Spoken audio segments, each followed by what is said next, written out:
present I'm Sorry I Haven't a Clue, the antidote to panel games.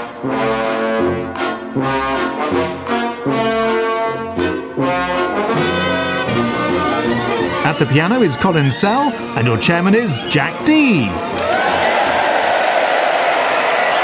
Hello, and welcome to I'm Sorry I Haven't a Clue. You join us this week on a visit to Manchester. The world's first passenger railway station opened in Manchester's Liverpool Road in 1830 before moving to its current site in 1847. What's funny about that? Today, Manchester Piccadilly hosts cross-country and long-distance intercity services to many national destinations, and every other Saturday it transports thousands of disappointed Manchester United fans back to London.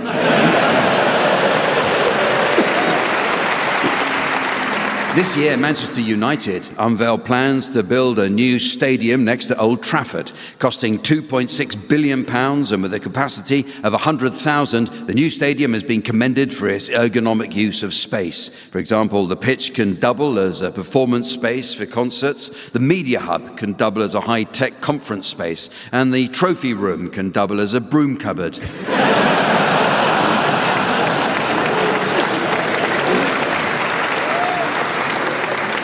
Noel and Liam Gallagher are from the Longsight area of Manchester. Interestingly, the brothers were both exactly £8 when they were born, although in just 12 hours this increased to £149 due to dynamic pricing. In 1904, Charles Rolls and Henry Royce met in Manchester's Midland Hotel. 2 years later, Rolls-Royce was founded. Coincidentally, at a neighbouring table, a similar first meeting was happening between legendary biscuit makers Alfred Jammy and Isambard Dodger.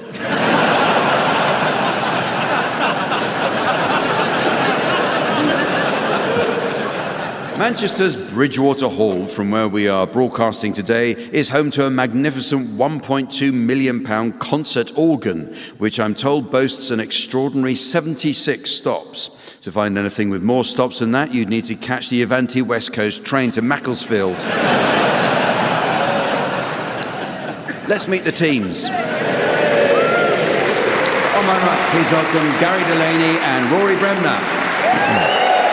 And on my left, Pippa Evans and Tony Hawks. And taking her place at the desk next to me to enjoy an evening of scoring, please welcome the ever delightful Samantha.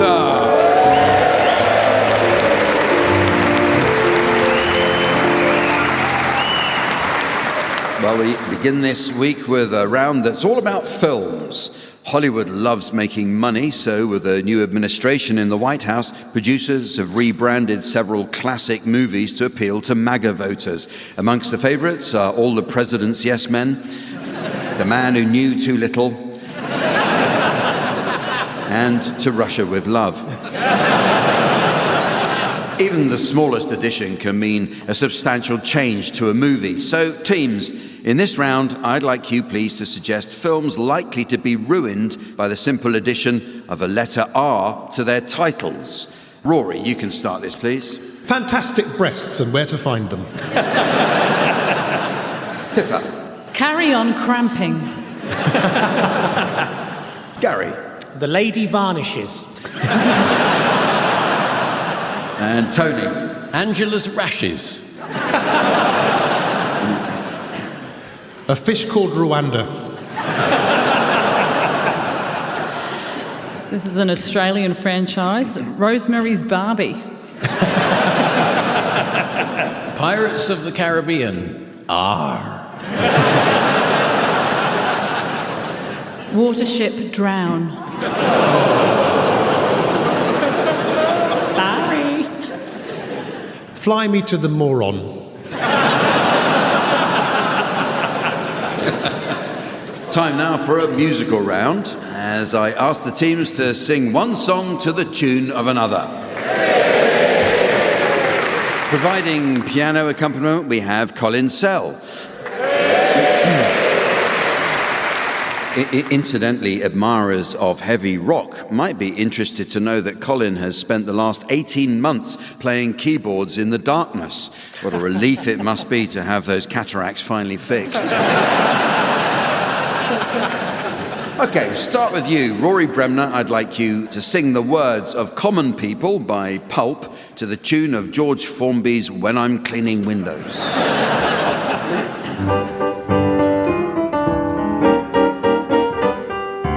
Now she came from Greece, she had a thirst for knowledge. She studied sculpture at St Martin's College. That's where I caught her eye. She told me that her dad was loaded. I said, in that case I'll have a rum and Coca-Cola. She said fine, and then in 30 seconds time she said, I wanna live like common people. I wanna do whatever common people do. Wanna sleep with common people. I wanna sleep with common people like you. Well, what else could I do? I said, I'll see what I can do. I took her to a supermarket, did my mother, but I had to start it somewhere, so it started there. I said, pretend you got no money. She just laughed and said, oh, you are so funny. Turned out nice again.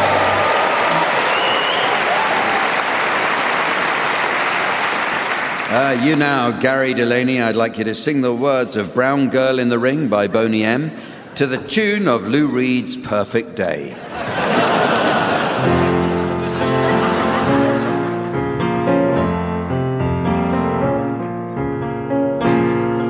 Brown girl in the ring, tra-la-la-la-la. There's a brown girl in the ring, tra-la-la. Brown girl in the ring, tra-la-la-la-la. She looks like a sugar in a plum, plum, plum. Show me your motion, tra-la-la-la-la. Come on, show me your motion, tra-la-la-la-la-la. She looks like a sugar in a plum, plum, plum.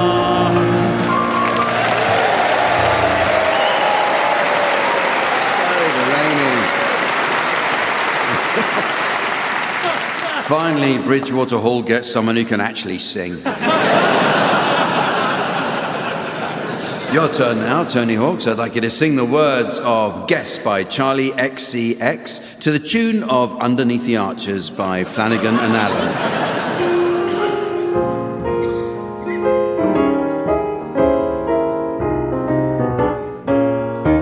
You wanna guess the color of my underwear?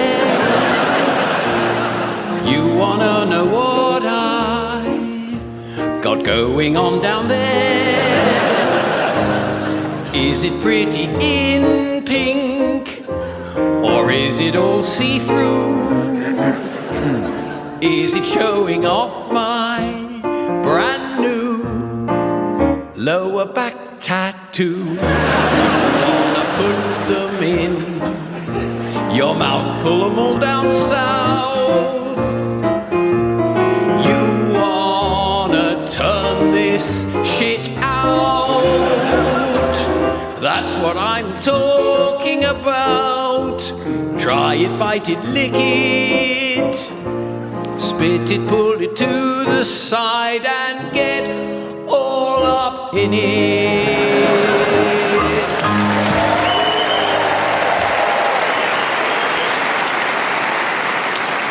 And finally, Pippa Evans, I'd like you to sing the words of the Hokey Cokey to the tune of Without You by Mariah Carey and Harry Nilsson and others.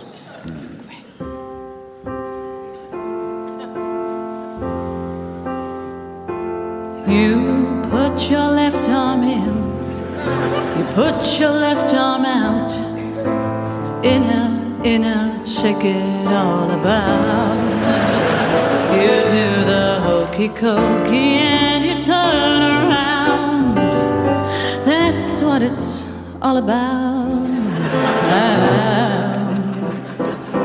You put your right arm in, in. You put your right arm out, in, out, shake it all about. You do the hokey cokey and you turn around. That's what it's all about.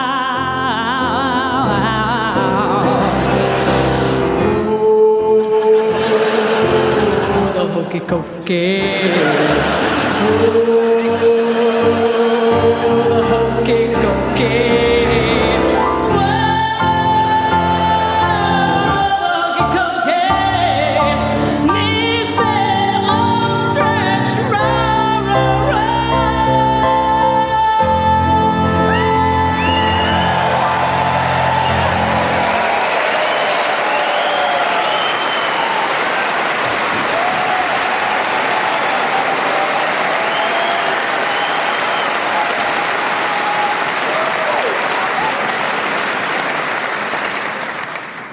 Is that it then?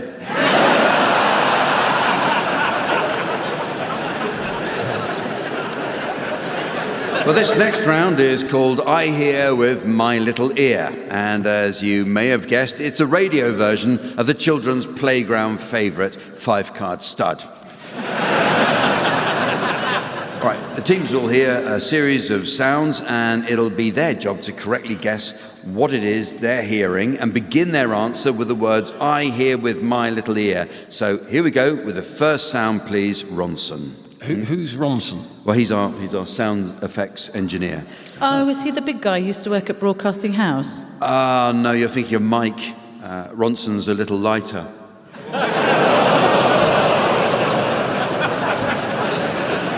The first sound effects, please. Rory. Is it a kettle? It is a kettle, but unfortunately I didn't hear with my little ear you saying I hear with my little ear, so I'm afraid I can't allow any points. Next sound, please, Ronson. Gary. I hear with my little ear sellotape. Well done, Gary, for being the first player to remember to say I hear with my little ear. 1 point for me. No, because it was actually masking tape. Next sound, please.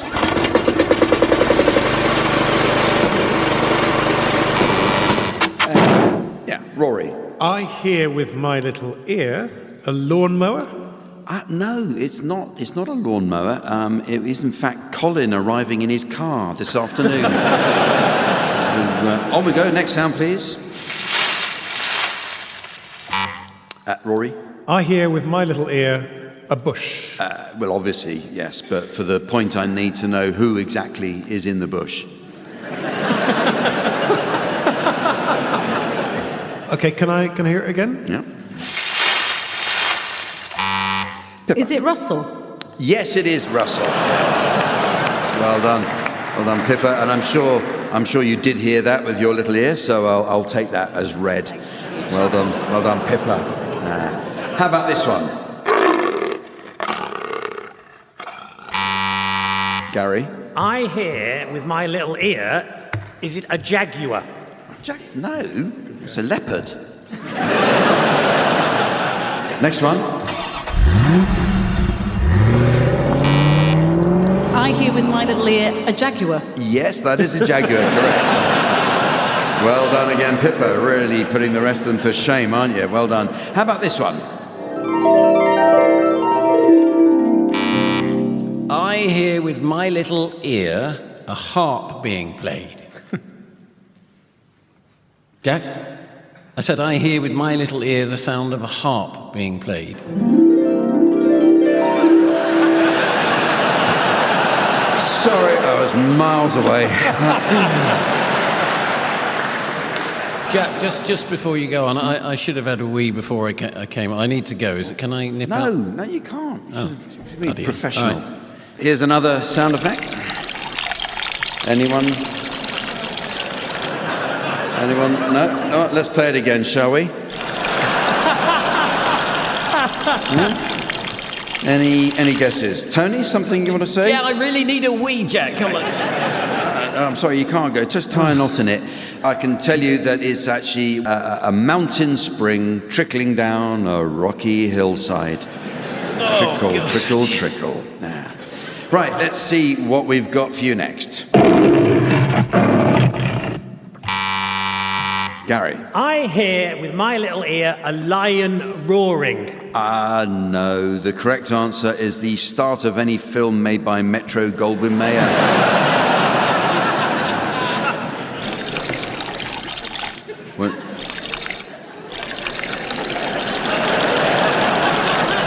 What happened there? What happened there, Ronson? No, that was me. Sorry, Jack.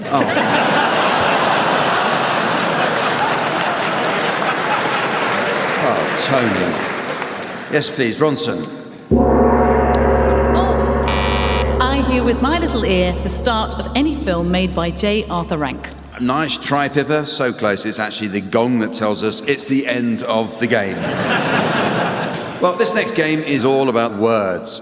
The words we use for place names are fascinating. In France, there's a town called Condom. In Arizona, there's a town called Y. There's even a town in Australia called Bald Knob. Coincidentally, there's a Bald Knob in the UK, located just outside Ashworth in Kent. He used to present MasterChef.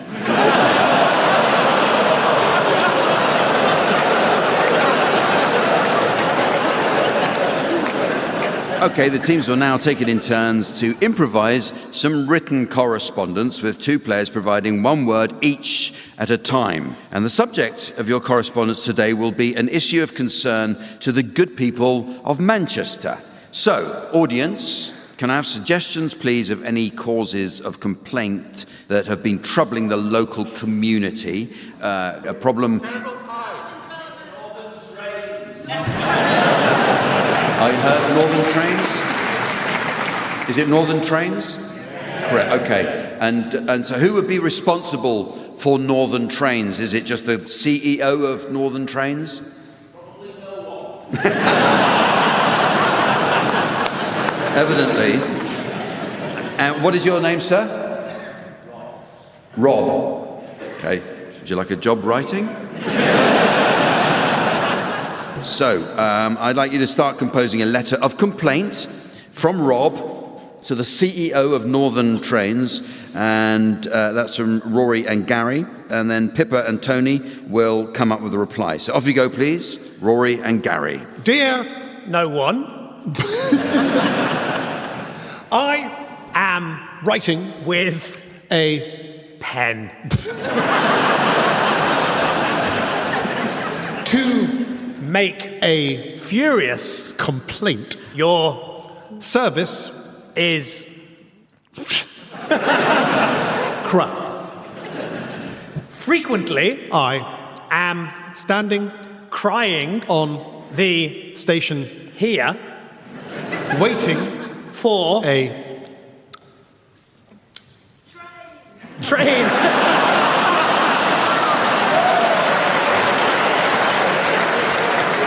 I'm going to say in my defense, I was acting out the drama of waiting for a train. Why on earth are you in business? if You do not, improve I will get my gun and motivate your staff.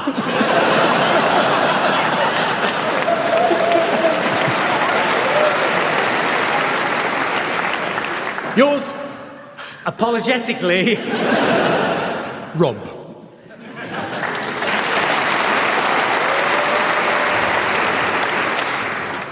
Dear, Rob. what? A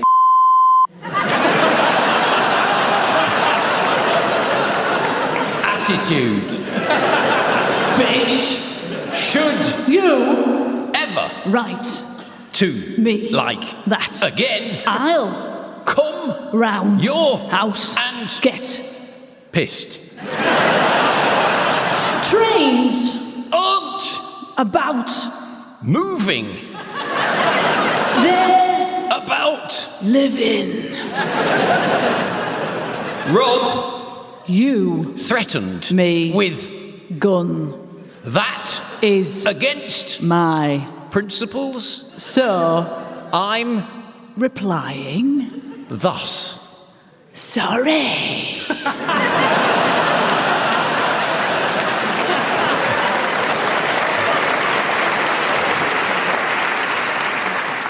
Lots Of love, Mr. CEO.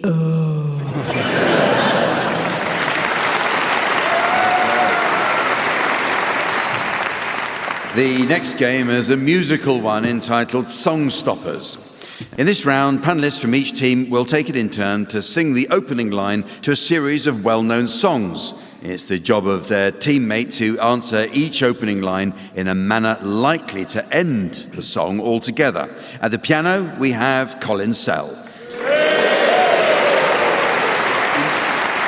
Incidentally, Colin once wrote to the great Sir Simon Rattle, offering him a complimentary seat in the dress circle at one of Colin's theatre recitals. Sir Simon was kind enough to reply, saying that he'd actually prefer to be in a box, ideally velvet lined with brass handles.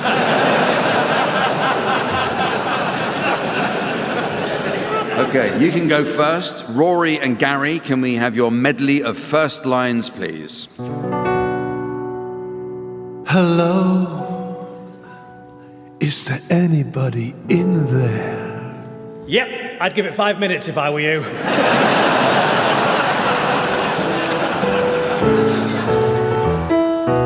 If I were to say to you, can you keep a secret? Would you know just what to do or where to keep it? I'd probably take it to Mar-a-Lago.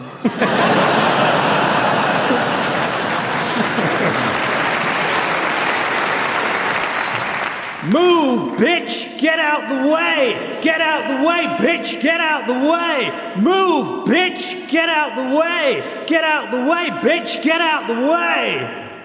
We apologise for some of the language in our coverage of Crofts.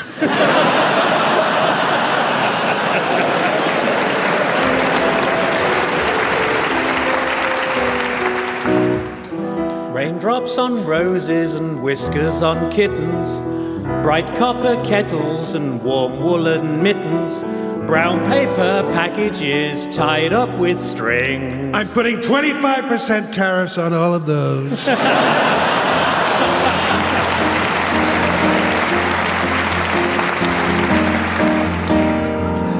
am the god of hellfire, and I give you... Teslas?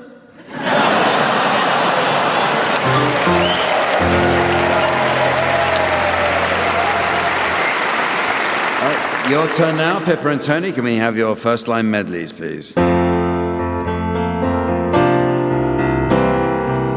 believe in miracles. Where you from? You sexy thing. Halifax.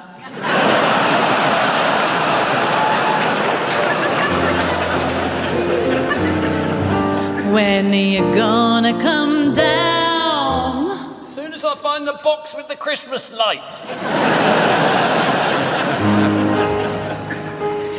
It's time to try defying gravity.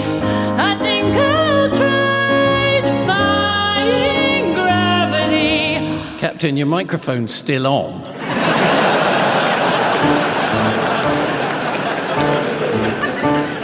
Time goes by so slowly. Time goes by so slowly. Time goes by so slowly. And frankly, this isn't helping.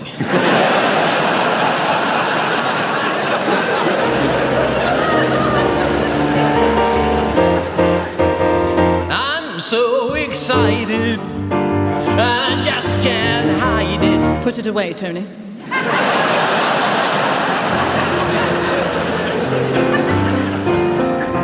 The sun'll come out tomorrow. You've not been to Manchester before, have you?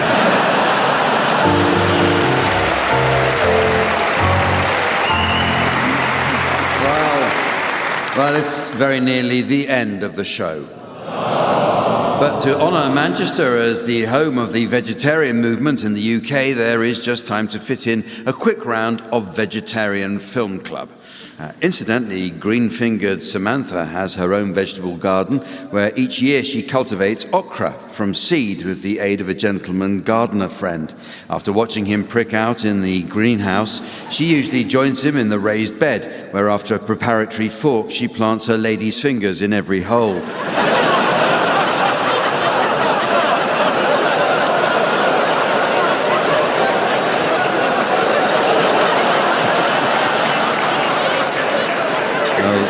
And our thanks go to Dame Joan Bakewell for that one.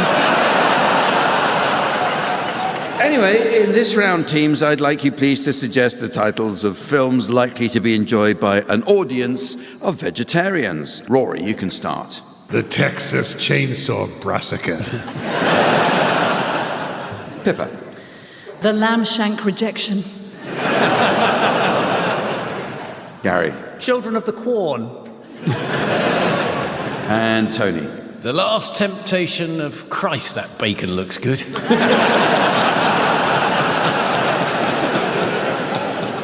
Monty Python and the Holy Kale. 12 Hungry Men. Meat free in St. Louis. Debbie does salad. Lentil.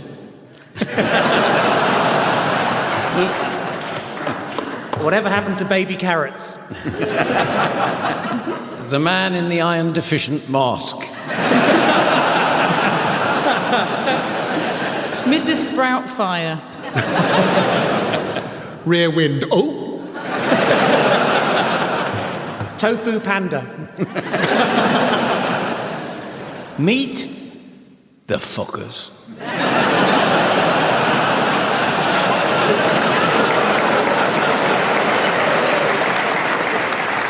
And so, ladies and gentlemen, as the turkey twizzlers of time are fed to the pensioners of posterity, while the trans fats of fate slowly clog the arteries of eternity, I notice it's the end of the show. So from the teams, Samantha, myself, and our audience here in Manchester, it's goodbye. Goodbye. Gary Delaney, Tony Hawks, Pippa Evans and Rory Granmer were being given silly things to do by Jack D, with Colin Sell setting some of them to music. The programme consultants were Fraser Steele and Stephen Dick, and the producer was John Maysmith.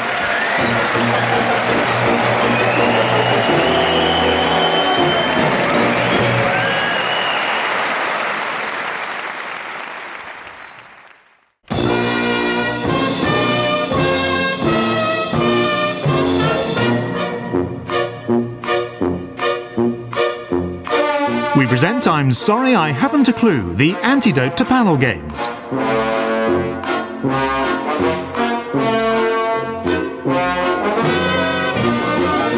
At the piano is Colin Sell, and your chairman is Jack D. And welcome to I'm Sorry I Haven't a Clue. You join us this week on a visit to Manchester, which regularly records the heaviest rainfall in the UK. In fact, according to the Met Office's International Wetness Scale, Manchester places exactly between Equatorial Guinea and Sir Keir Starmer. In 1830, the Duke of Wellington opened the world's first passenger railway here. The Manchester to Liverpool line is still one of the busiest routes in the northwest, and every day dozens of Mancunians make the 40-minute journey to Liverpool for shopping, sightseeing, and retrieving stolen mountain bikes.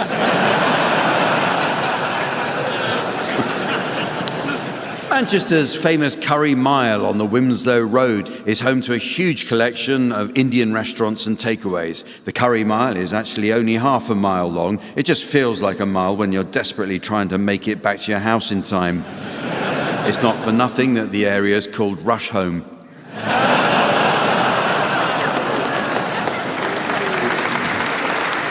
It's believed as many as 200 languages are spoken in Manchester. Well, 201 if you count whatever it is that Bez from Happy Monday speaks. Professors Novozolov and Geim won a Nobel Prize for developing graphene at the University of Manchester. Graphene is the world's thinnest substance, the width of a single carbon atom. It's thought the pair were inspired to create their super-thin material after stopping at a Services on the M62 in Yorkshire and examining the filling of their ham sandwich. But they're not alone in peddling a line of unbelievably thin material. Let's meet the teams. On my right, please welcome Gary Delaney and Rory Bremner. And on my left, Pippa Evans and Tony Hawks. And taking his place on the scoring desk next to me, please welcome our resident tree trunk in trunks, the immaculate Sven.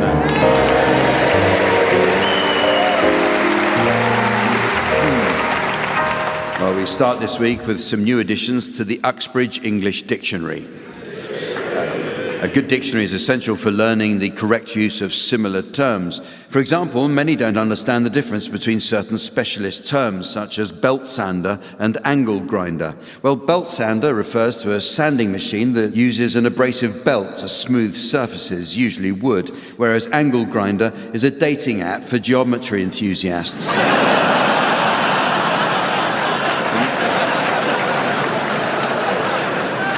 But the meanings of words are constantly changing, teams. So your suggestions, please, of any new definitions you may have spotted recently. Pippa, you can start this. Misconception. Teenage pregnancy. Gary. Turrets, the part of a castle where you go to swear. Rory. Bishopric, annoying clergyman. Tony. Sea lion. Something that gets the creases out of seals.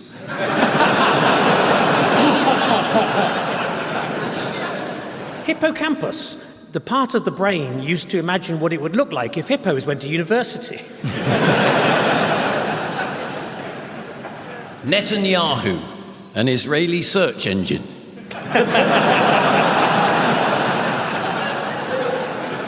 Twerking, what a Yorkshireman does to earn top wages.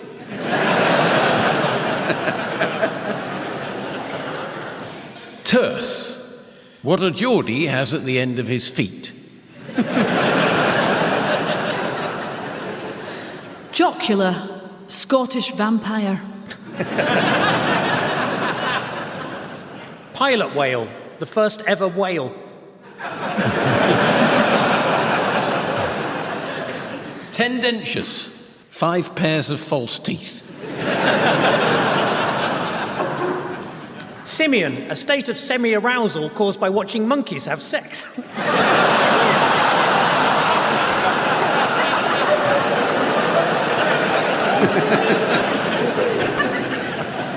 Gujarati, lucky you like painting.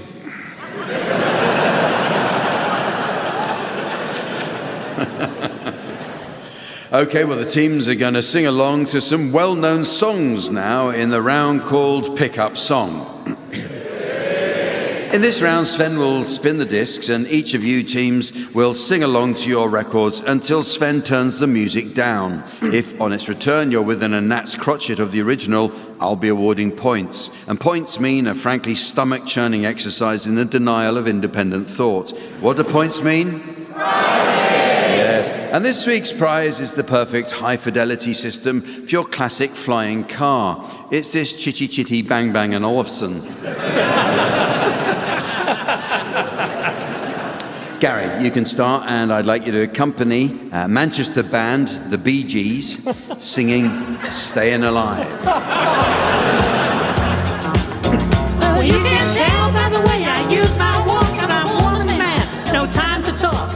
Music loud and women warm, I've been kicked around since I was born. That's all right, I'm okay. You may look the other way. We can try to understand the New York Times effect on man. Whether you're a brother or whether you're a mother, you're staying alive, staying alive. Feel the city breaking and everybody shaking, and we're staying alive, staying alive. Ah, ah, ah, ah. Staying alive, staying alive. Ah, ah, ah, ah. Staying alive.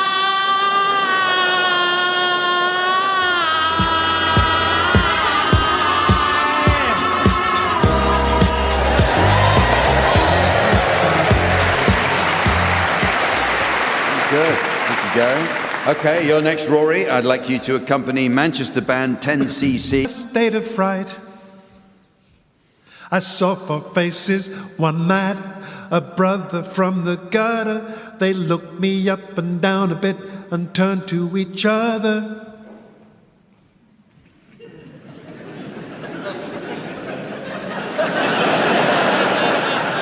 I say, I don't like cricket.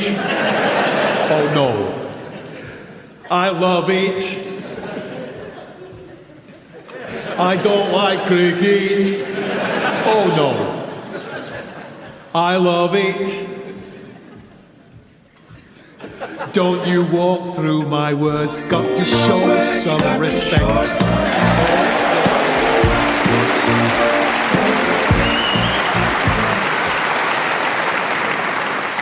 The way you're clapping, he was miles out. You now, Tony, would you accompany Manchester? Thank you. And finally, Pippa, in celebration of the announcement of his official playlist, your song has been chosen by none other than His Majesty King Charles, who I'm delighted to say has recorded for us this special message. Thank you so much for inviting me to choose a pickup song for your show. This is one I used when I picked up Camilla. Great thing is, whenever you hear it, you just can't help wanting to get up and dance. It's O mio bambino caro by Puccini, sung by Kiri Takano.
Okay, the teams are going to do a spot of acting for us now in the round called Sound Charades. In our version of charades, team members are permitted the use of their voices. So Pippa and Tony, you're to start, please, and your title will shortly be displayed to the audience via the laser display screen. And for listeners at home, here's the mystery voice. Whose line is it anyway? Whose line is it anyway? Okay, off you go, Pippa and Tony. Right, this is a TV show. It's got 5 words. Okay. I really must insist you remove your petticoat and take down those knickers. I beg your pardon. And that blouse and stockings. But I've only just hung them out to dry. Ah, that's as may be, madam. But this is my garden. It should be quite obvious to anyone that one end of the cord is tied to my house and the other to my tree. Both on my side of the hedge. But I always hang my washing here. Not anymore, you don't. You can't stop me. Can't I? Then answer me one simple question.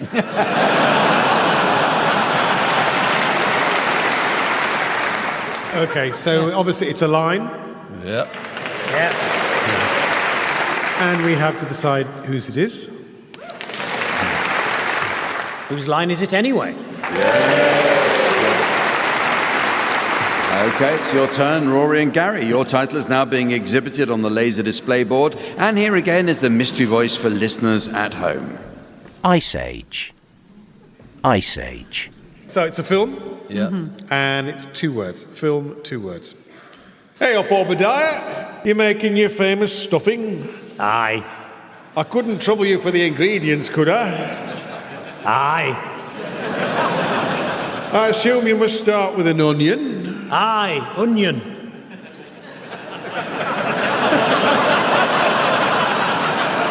And a clove of garlic. Aye, garlic. Breadcrumbs.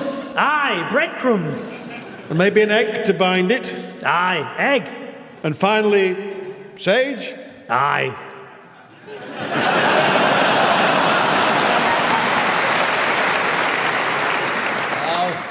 He didn't want to say sage again, did he? Not No. after I. No, he didn't. Otherwise, he would have said, I sage. Well done. Okay, the next game's a new one called Marching Time. In these troubled times, people seem to have lost their sense of pride. Well, we've all seen movies where a platoon is marching along, chanting a rousing chorus, raising their spirits and bigging themselves up. So now we're going to try out some marching chants for other occupations. The formula is a call and response between the two teams, and the marching feet are provided by the King's Own Grenadier Guards. So it's up, 2, 3, 4, and let's hear those marching feet, please. Right, I'll call out the name of each team in turn, together with the name of a different occupation or group, after which you teams will begin your chant. And the first up is Rory and Gary. And you, Rory and Gary, will be the Greater Manchester Police. We're the police force, we solve crime. We're the police force, we solve crime. Thanks for dialing 999. Thanks for dialing 999. There's no one here to man the phone. There's no one here to man the phone. Leave a message at the tone. Leave a message at the tone. Okay, your turn now, Tony and Pippa, and you will be supermarket self-checkout supervisors.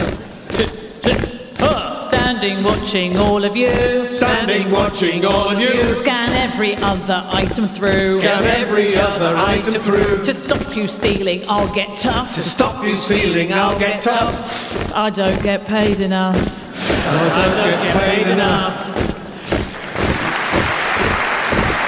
Back to you, Rory and Gary, and you'll be former Mock the Week panelists. Once on TV, I was hot. Once on TV, I was hot. In my 50s, now I'm not. In my 50s, now I'm not. All the kids think I'm a bore. All the kids think I'm a bore. So here I am on Radio 4. So here I am on Radio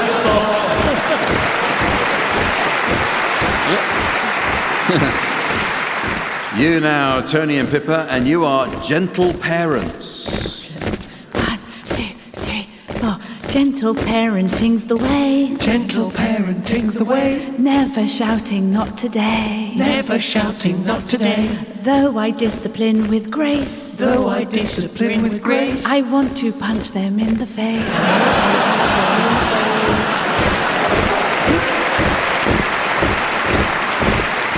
You again, Rory and Gary, and you'll be Tesla owners. Out of range, the battery's dead. Out of range, the battery's dead. Now we're walking home instead. Now we're walking home instead. To save the earth, we took a punt. To save the earth, we took a punt. But it turned out Elon isn't nice.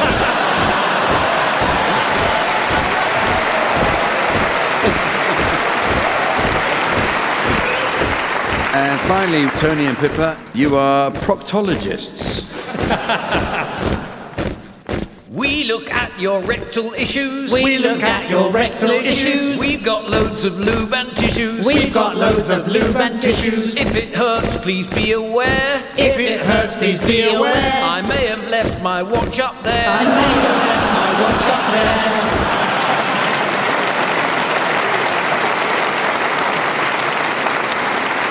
Well, it's now time for a round that's all about the world of broadcasting, which seems to announce a new program commission daily. For example, Amazon Prime have announced a new reality show in which a disagreeable, boorish man suffers a midlife crisis, leaves his wife, and with no relevant experience or qualifications, opens a chemist shop, then grumbles how it doesn't make any money. It's called Clarkson's Pharmacy. Now, the people whose job it is to come up with ideas for radio and TV shows can be remarkably lazy with their program titles, so I'll ask the teams to assume the role of continuity announcers, introducing examples of programs where the content has been contrived to suit what someone thought would make a clever title. Tony, you can start. Coming up next on BBC One, the crime drama set on a well-known Scottish archipelago, now sadly polluted by sewage discharge. That's Shitland tonight at 9. Gary. Coming up next, it's the crossover you never knew you needed. Ocean's 11 meets Radio 4, but controversy strikes as the charismatic lead is replaced by Jack D in I'm Sorry, I Haven't a Clooney. Rory. Later on Radio 4, a new series in which Kirsty Lang travels to each region of the UK in an attempt to find the country's finest sperm bank. That's Round Britain Jizz this Friday at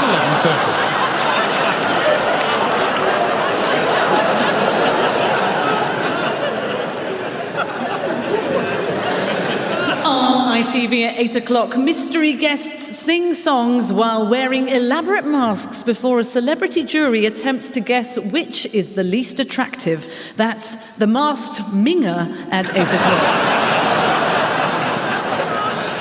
Next on ITV, a new game show, giving contestants a chance to win any of an amazing selection of panty liners. That's the sale of the sanitary.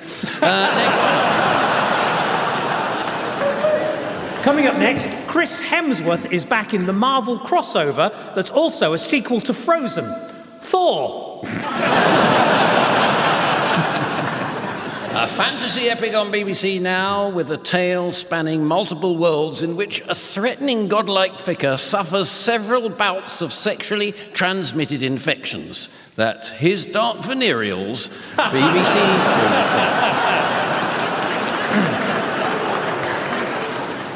Next on BBC Two, Dara O'Brien is back as the host of the quickfire topical panel show for Chinese cannibals who eat the shy. It's Wok the Meek.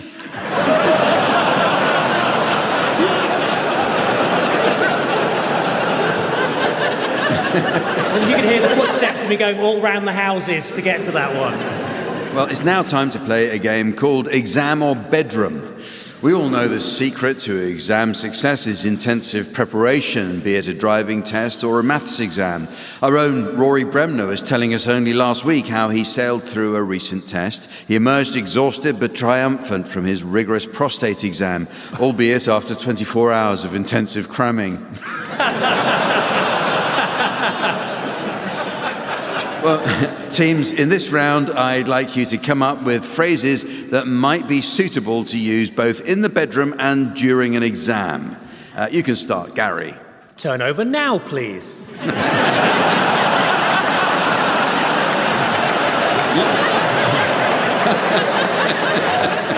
Tony. Is this the common entrance? Miss Wilson showed us this last term.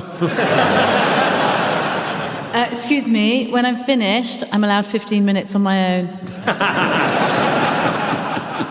No one told me this would be in there.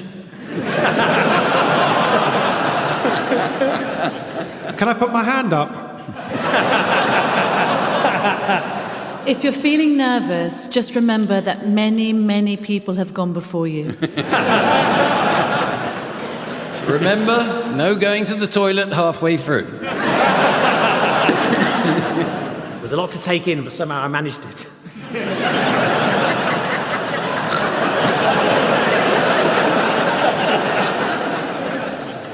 I'll need another sheet. Well, it's time for some music now in the round called Swanee Kazoo.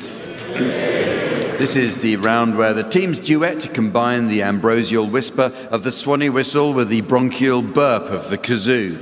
The kazoo made the news recently at Sotheby's when a rare 18th century Viennese kazoo came under the hammer. And when the hammer didn't work, the auctioneer smashed it with a house brick. Providing piano accompaniment, we have Colin Sell. As incidentally, Colin was telling us how his agent declines all offers for him to appear on Strictly Come Dancing on the grounds that Colin has 2 left feet. Yeah. When we first inquired, I don't recall his agent telling us anything about Colin's 2 left hands. In tribute to Manchester's Bridgewater Hall, this week's songs are all classical. So, Rory and Gary, you can start, and I'd like you to provide us with a rendition of the Dance of the Hours from La Gioconda by Ponchielli, to feature Gary Delaney on the kazoo and Rory Bremner on the Swanee whistle.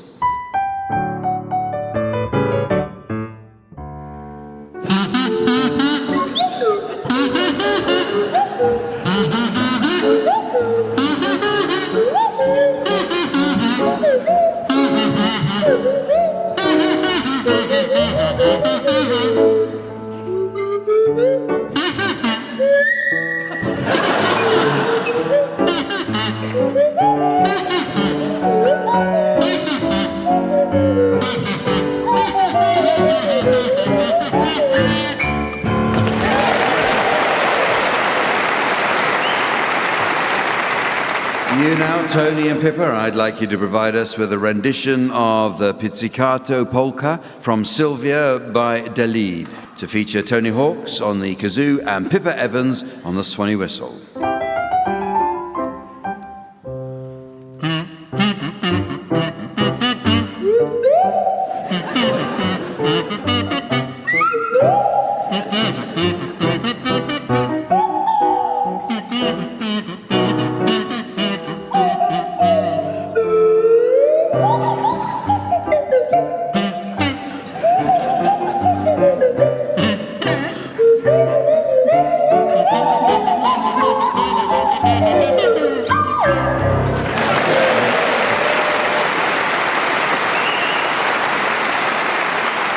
Well, it's very nearly the end of the show. But there is just time to fit in a quick round of Northwestern's songbook. Sven recently visited the Northwest to play a game of rugby league with a team of strapping northern lads he met for the first time in the changing room before the game. Though renowned for his spectacular tackle, Sven was understandably nervous he might not fit in. He needn't have worried, scoring 5 times, including 2 conversions and a successful last-minute try. And he said the game afterwards was a lot of fun as well. In this round, teams, I'd like you to suggest for us the titles of songs likely to prove popular with an audience from the northwest of England. You can start, Gary. Message in a bootle. Pippa. Stuck in the Lidl in Crewe. Tony. When I'm cleaning witness. Rory. Under Cheshire. Timperley for the devil. I can see clearly now the rain had... Oh, it started again. I've been to Paradise, but I've never been to Lee. I like big butties and I cannot lie. Hit me with your lithium stick. Corrie seems to be the hardest word. And so, ladies and gentlemen, as the treasured premiership title of time is surrendered at the Etihad of eternity, and the trusty Old Trafford dinner lady of destiny is dismissed by the billionaire bastard of brutality, I notice it's the end of the show. So, from the teams, Sven, myself, and our audience here in Manchester, it's goodbye. Goodbye. Gary Delaney, Tony Hawks, Pippa Evans and Rory Bremner were being given silly things to do by Jack D, with Colin Sell setting some of them to music. The programme consultants were Fraser Steele and Stephen Dick, and the producer was John Naismith.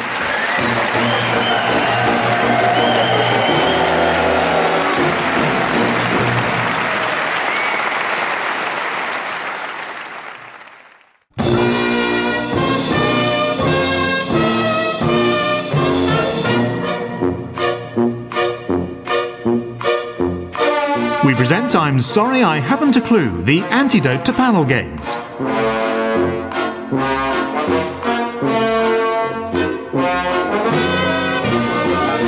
At the piano is Colin Sell, and your chairman is Jack D. Hello, and welcome to I'm Sorry I Haven't a Clue. You join us this week on a visit to Warwick. Warwick's magnificent castle was originally built to ward off attacks from the north and features a hole in the gateway through which the defenders would throw rocks, hot water and boiling oil at the invading hordes. They did eventually stop using boiling oil after they found it was actually attracting northerners keen to make chips. In the 16th century, Warwick Castle served as the temporary home to an elephant from a travelling circus. An elephant was an unheard of sight in those days, and the creature attracted a huge crowd drawn from all over the West Midlands. Indeed, it remained the biggest recorded crowd in the region until March this year, when a bin lorry was spotted in Birmingham.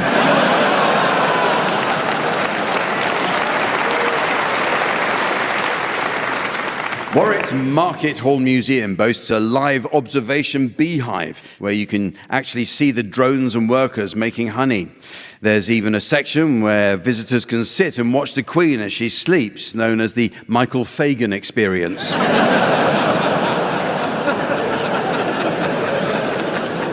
Yeah, one for the teenagers, that, isn't it? Let's meet the teams. On my left, please welcome Miles Jupp and Lucy Porter. And on my right, Marcus Brigstock and Harry Enfield.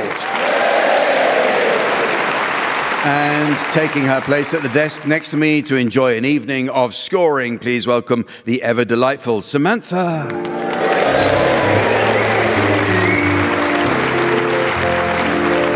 Well, we begin this week with a round that's all about books. A misplaced letter can be ruinous to the success of a book, as was borne out by the disappointing sales figures following publication of Thomas Hardy's The MILF on the Floss.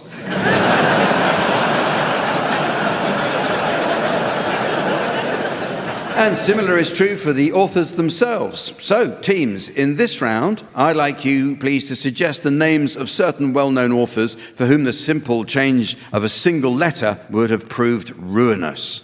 You can start this one, Marcus. P.G. Woodlouse. Lucy. Barbara Fartland. Harry. David Wally-I-Ams. Miles. Muriel Spank. Sir Arthur Conan Doyle. Oscar Wilde. Leo Toy Story. Fartin Amis. Neville Shite. Jilly Pooper. Salman Rushdie. The Irish Chekhov Anton Chekhov. I was going to change one letter of Kurt Vonnegut, but I don't think we'll get it on.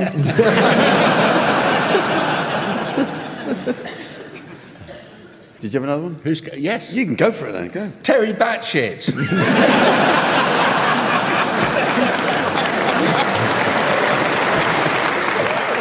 I've got another one. Go, please. Piles Jupp.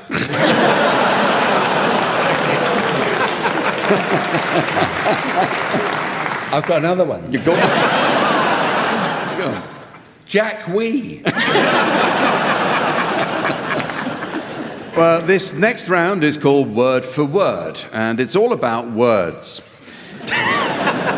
Every year, more than 3,000 new words and phrases are added to the Cambridge Dictionary, the latest being the word mid, which is defined as describing something that is mediocre, unimpressive, or disappointing. But of course, I don't need to tell that to the audience here in Warwick, many of whom will have lived their entire lives in the Midlands.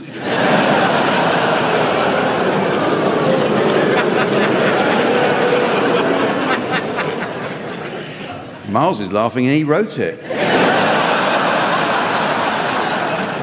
In In this round, each team takes it in turn to exchange a series of words, while the opposing team should challenge if they detect a connection between any of these words, okay? I'd like you to start exchanging completely unconnected words, Marcus and Harry. Lucy and Miles, it's your job to try to spot a connection. If I uphold the challenge, I'll ask you to take over, and so on. Off you go, please, Marcus and Harry. Bubble wrap. Battleship. Apple juice. Cashew. Winky. Lucy, cashew, winky, something you want to tell us? I mean, you've seen where I'm going. I have seen a winky that looks like a cashew. Salted or dry roasted? I'm not sure I'm going to give you that challenge. I think we'll try and take it up a notch, cerebrally. Shall we try and just absolutely, try and keep it a little bit cleaner from now on? brow. So back to you, Harry and Marcus. Divan. Filter.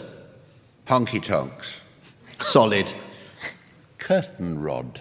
Funnel. Miles, curtain rod funnel. Absolutely disgusting.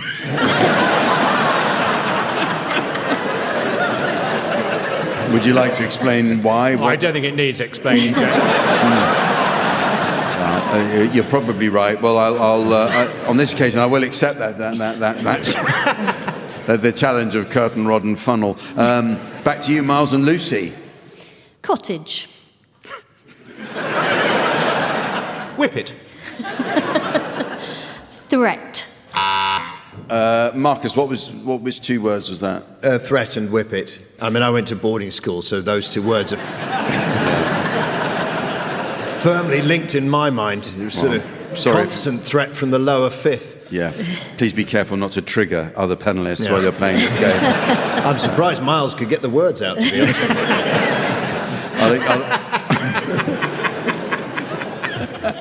Okay, well, I'll accept that. Over to you, Harry and Marcus. Tonka. Flounce. Squid.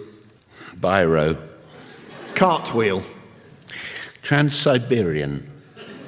Bin bag. Miles, Trans-Siberian bin bag? Well, they must exist. Technically, most of the things mentioned do exist. No, but as a coupling, they must exist. You must get them on the Trans-Siberian, get bin Well, if bags. you get on the Trans-Siberian Railway, for instance, presumably they have bins, don't they? And the bins would have bags in them, so when people put their empty apple juice cartons or Yes, whatever. I see your point, if you really want to suck all the fun out of it.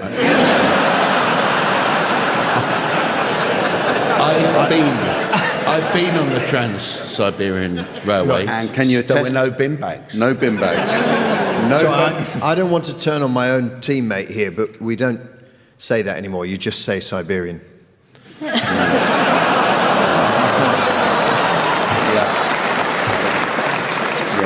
Siberian. For both those reasons, I think we can't allow the challenge. So it is back to Harry and Marcus. And the gong tells us that everyone's had enough. Our next round is called Is It a Bird? I'm going to play the teams some sound effects, and all they have to do is to tell me if the sound is made by a bird, and if so, which one. It's a simple concept, and if you'd like to have fun playing at home, I'd suggest a game of whist. So, teams, fingers on buzzers. Here we go with sound number 1. Yes, Harry. That's a buzzard. No, that was your buzzer, Harry. Any other thoughts? Tit. I know, but it's his first time playing, so... Any more guesses? No, well, that was a hen pheasant. Try this one. Yes, Marcus. That's Jimmy Carr laughing. Should we hear it again?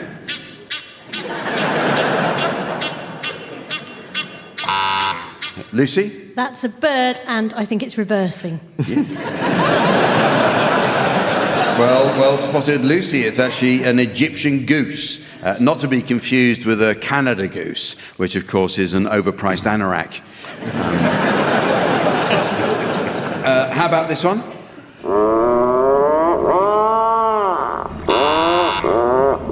Marcus, you buzzed? Yeah, I mean, that sounds like a bird I once went out with. Not unless you went out with an Atlantic puffin. Yeah, Harry. You ain't allowed to call them birds no more. What with PC gone mad? You got to call them women. Oh, yeah, Harry is right, Marcus. We must try to be a little bit more politically correct. It is woman, not bird. So, teams, what woman is making this noise?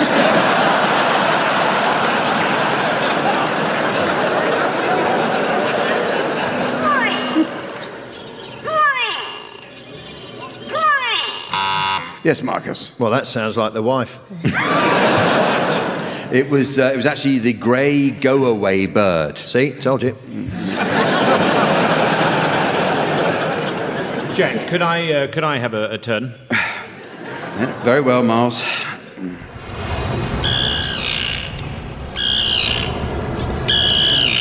Is that a seagull? No, it's a turn, like you asked for.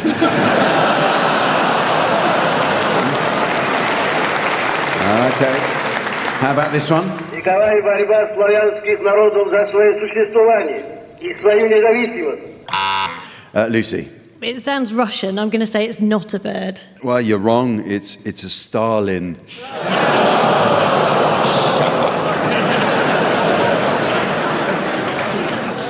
All right, how about this one? Miles? Pigeon. I need a bit more than that, please. Do you want to hear it again? Wood pigeon. It is a wood pigeon, yes. Yeah. How about this one? Clay pigeon. Yeah, excellent.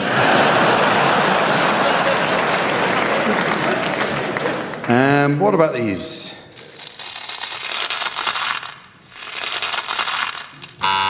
Harry?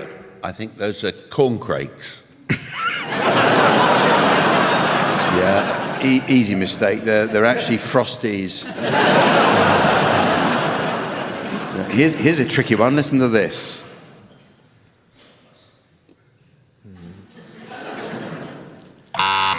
It's Lucy. It's a kookaburra. Why'd you say that? Because you don't hear them in this country. Nice try. It was a mute swan. And the next one? Matron. Don't miss no bell. Good. Harry. I think that's a carry-on crow. Very good. Very good. Very good, yes. And, I mean, just all together when you're clapping or not at all. And finally, what do you make of this? Harry. Yeah, I don't think that's a bird. But you're wrong. It was actually a common shag.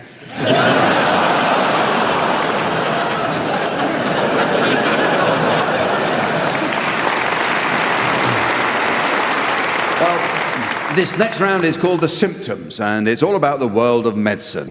In this round, the teams will assume the role of doctors and patients suffering from an imaginary medical condition, and you can be our first patients, Lucy and Miles. The identity of your mystery medical condition is now being displayed to our theatre audience via the laser display screen, and the mystery voice for listeners at home.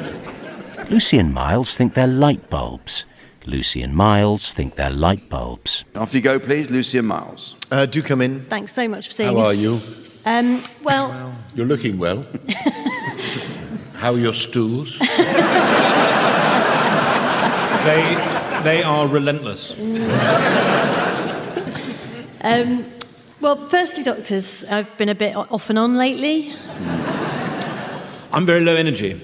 I've sort of lost some of my natural glow. I mean, I used to go out every night, Doctor. Oh. But you do still get turned on. I do. But I'm more cautious now. A friend of mine went out one night and he got blown, then dumped in the same evening.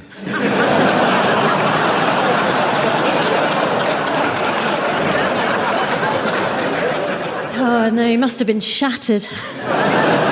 No, I mean, life can be very cruel. The other day, out of nowhere, a bloke just grabbed me and twisted me around. Oh, my God, what happened? Well, he got quite a shock. I'm not surprised. You must have felt quite wobbly afterwards. I did, but all I needed was a very gentle screw. From a man on a ladder.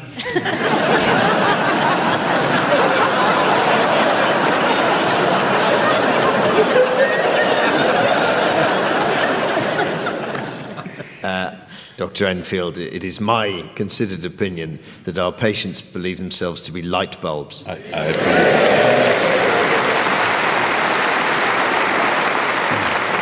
Okay, well, it's your turn to be patients now, Harry and Marcus, and the identity of your mystery medical condition will now be displayed to the audience via the laser display board, while here again is the mystery voice for listeners at home. Harry and Marcus think they're golf balls. Harry and Marcus think they're golf balls. Off you go when you're ready.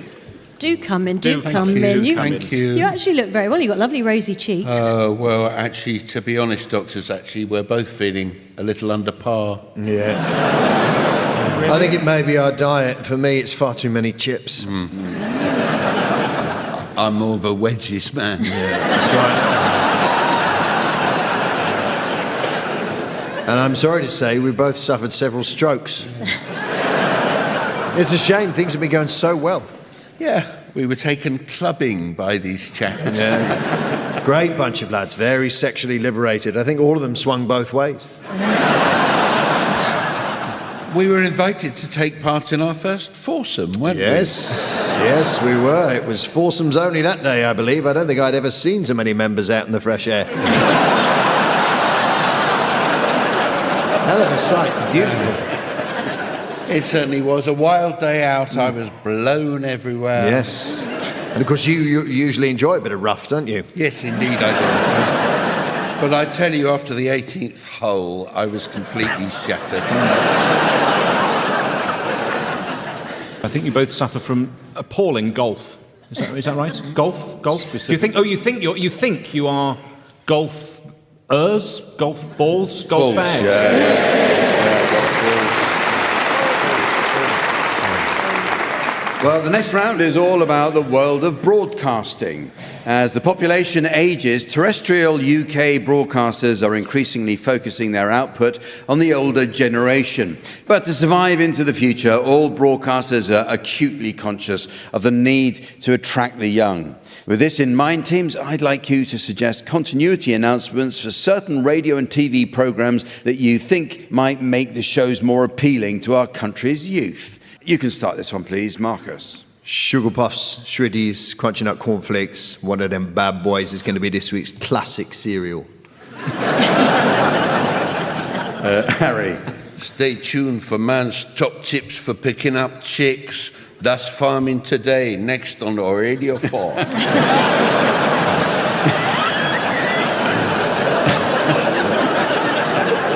Lucy. She's Lang, she's Peng, she's full of riz. It's Kirsty Lang with Round Britain Quiz. Miles. Next on BBC One, the game show where we invite you to guess which member of your county lines chain is most likely to grass to the feds. Let's play The Weakest Link.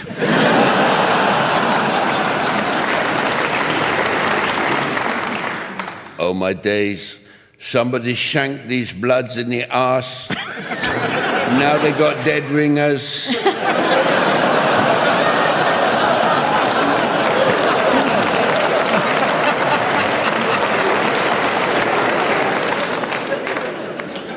Next stop, it's repair shop, innit? Where they get stuff and people bring in stuff and they mend the stuff, and then when people see what they've done to the stuff, it makes them cry, so it can't be very good, can it?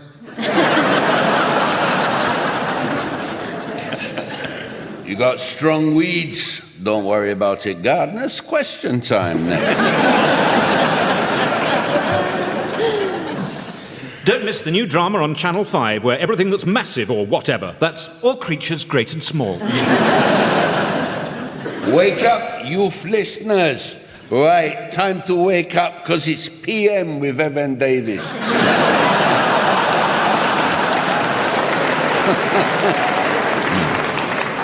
Now for Just a Minute, where you have to spend 60 seconds accounting for your whereabouts to the feds, without hesitation, repetition, or grassing. Coming up on Radio 4, this fam don't care whose turf she treads on. She ain't afraid of no filth. That's Ramblings with Claire Baldwin.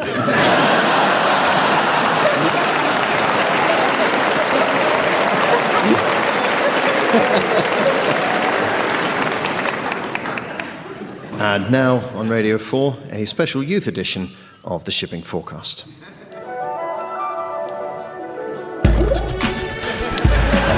tight a Viking, the weather is spiking. North Shearer, yeah, I see ya. 40s Cromitty, 4th and Tyne. Big up the dogger, this beat is mine. Flippy dippy, wish your force 9 in Fisher. Higgy diggy biggy, now you gotta hold tight. Props out to the Humber, the German bite. Thames, White, Portland, Plymouth and Dover. Just when you thought that the shipping was over. Yo, hey, Biscoe, hey.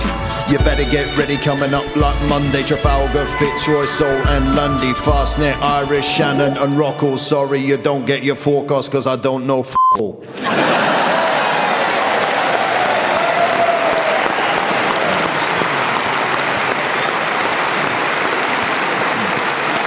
Okay, on to the next round. Last night I visited an award-winning Coventry-based gastropub and asked the waiter to talk me through the specials. He said it was basically Terry Hall and Neville Staples on vocals and Roddy Radiation on guitar.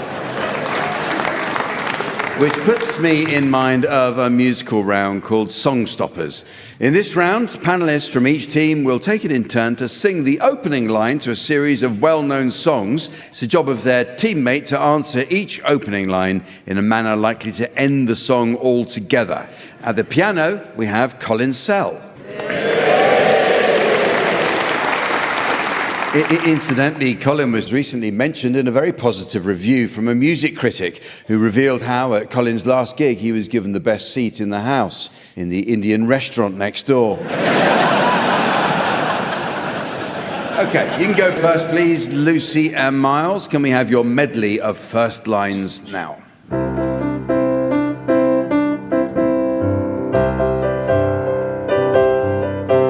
If you leave me now, you'll take away the biggest part of me. Good grief, it's detachable.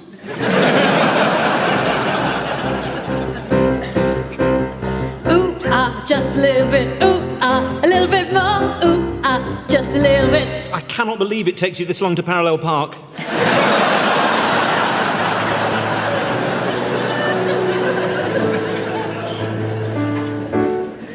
I may not always love you. Can you just say the vows we agreed on?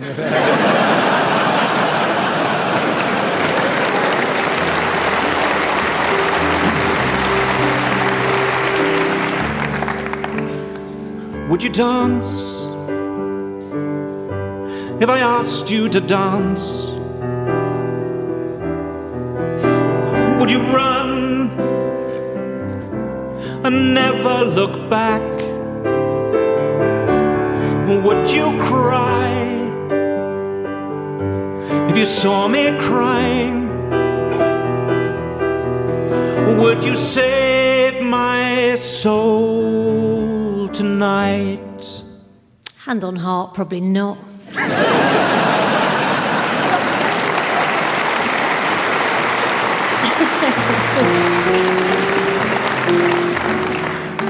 Love and marriage go together like a horse and carriage. This I tell you, brother. You and I can only get married in Norfolk.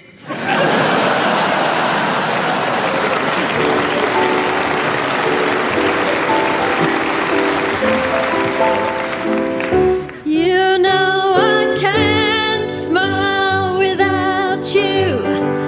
I can't smile without you. I can't laugh and I can't sing. I'm finding it hard to do anything. I think that's actually the Botox.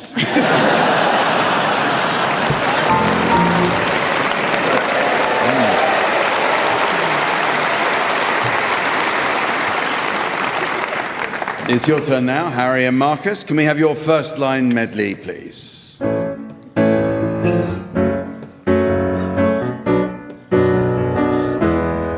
Are you ready? Are you ready? Are you ready? Are you ready? Yes, I am. I'd like the spaghetti bolognese and a tiger.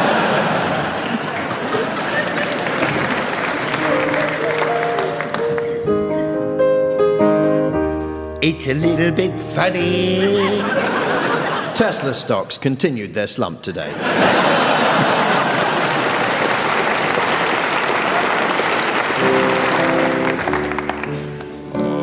Amazing grace, how sweet the sound that saved a wretch like me. I once was lost, but now I'm found.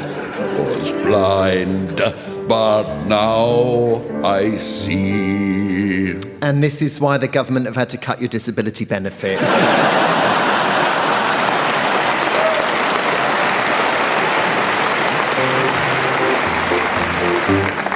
Red, red wine goes to my head, makes me forget that I drive a school bus.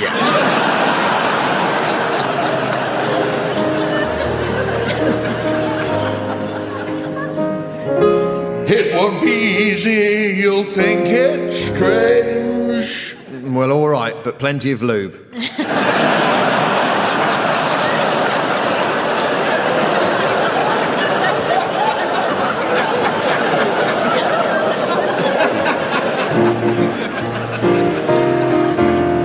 Nothing you can do, 'cause I'm stuck like glue to my guy. Well, then I'll have to put you both on the bonfire.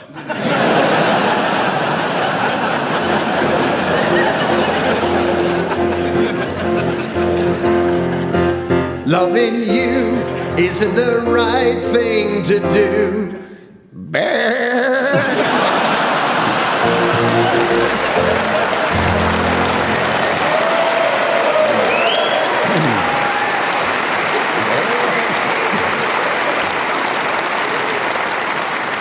And so, ladies and gentlemen, as the tyrannical tariffs of time sink the stock market of serenity on the express orders of the irredeemable arsehole of eternity, I notice it's the end of the show.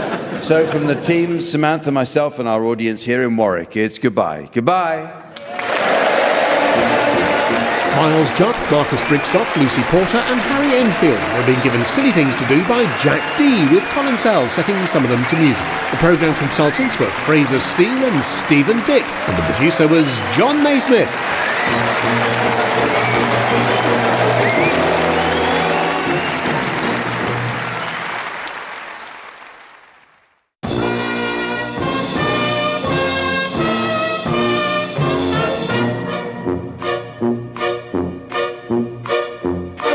We present I'm Sorry I Haven't a Clue, the antidote to panel games.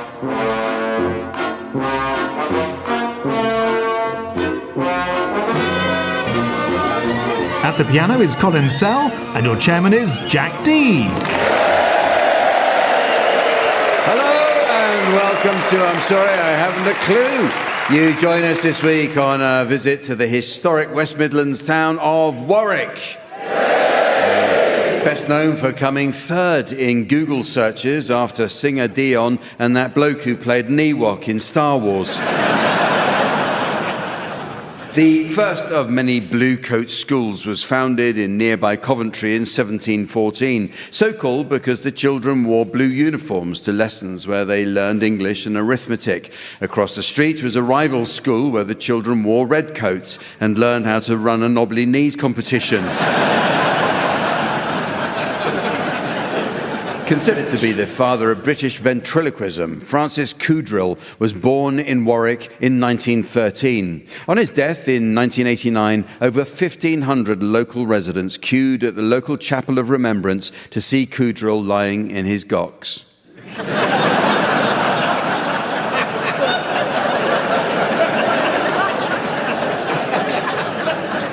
One of the West Midlands' most famous sons is 80s Formula One legend Nigel Mansell, who's famously a proud Brummie, although technically he's more of a Brummie. Shut up.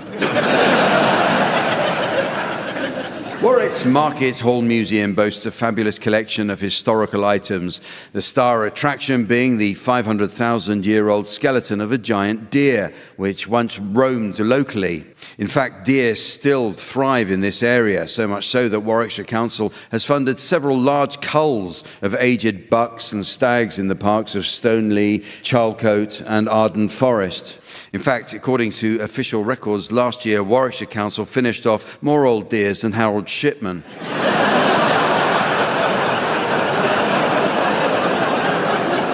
That's what you get for groaning at the Nigel Mansell gag.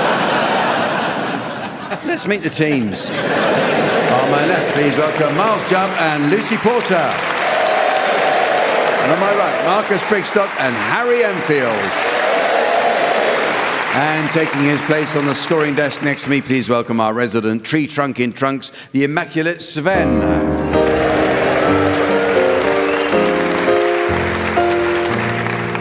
Well, we start this week with some new additions to the Uxbridge English Dictionary. A good dictionary is essential for learning the correct use of similar terms. For example, many people don't understand the subtle difference between the words lottery and bingo. Well, a lottery is a means of raising money by selling numbered tickets and giving prizes to the holders of numbers drawn at random, whereas bingo is the dearest wish of the residents of Birmingham.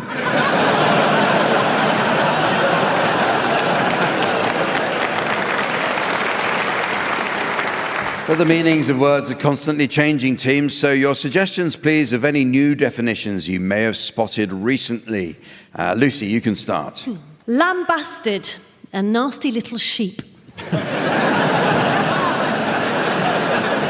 Harry. Depict, the early form of descot. Marcus.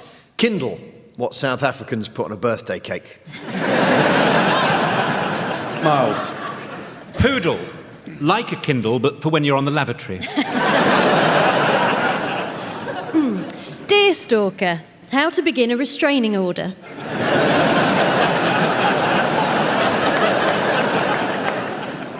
Dialogue, to change the colour of raw timber.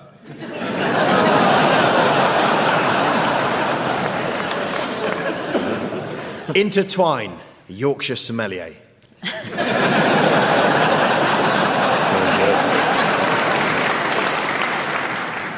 Stalactites. Stockings worn in a prisoner of war camp. Metabolic, bumped into Nigel Farage.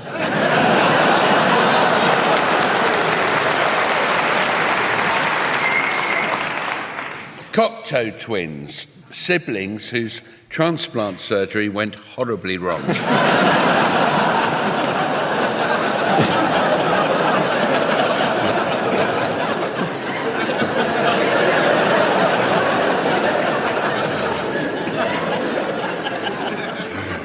Vending, the sound made when two circles overlap. It is.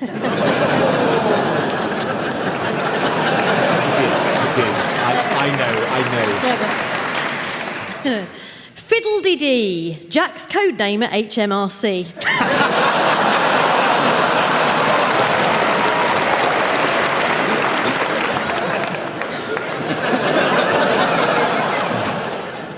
Okay, the teams are going to sing along to some well-known songs now in the round called Pick-Up Song.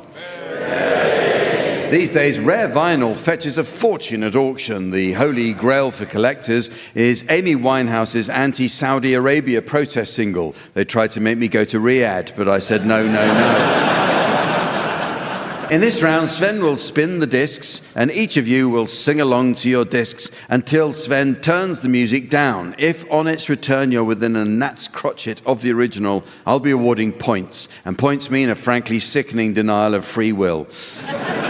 What do points mean? Prizes! Yes, and this week's prize is just the thing for fans of the pop charts and herpes-based skin rashes. It's this Guinness Book of Hit shingles.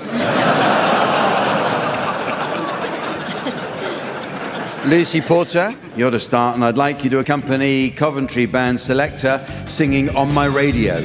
I bought my baby a red radio. He played it all day. I go, go, I go, go. He liked to dance to it down in the streets. He said he loved me, but he loved the beat. Backing singers go. It's just the same old show. On my radio. It's just the same old show. On my radio. It's just the same old show. On my radio. It's just the same old show. On my radio, on my radio, on my radio, on my radio.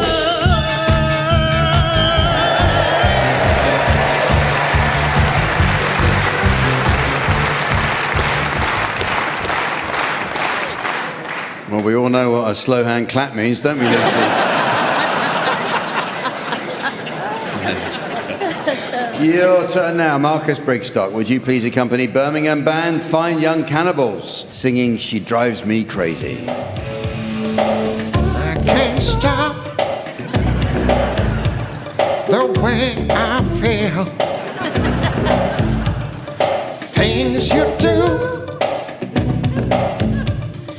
don't seem real. Tell me what you've got in mind, 'cause we're running out of time. Won't you ever set me free? This wedding thrills killing me. She drives me crazy, ooh, ooh, like no one else. Ooh, ooh. She drives me crazy, and I can't help myself.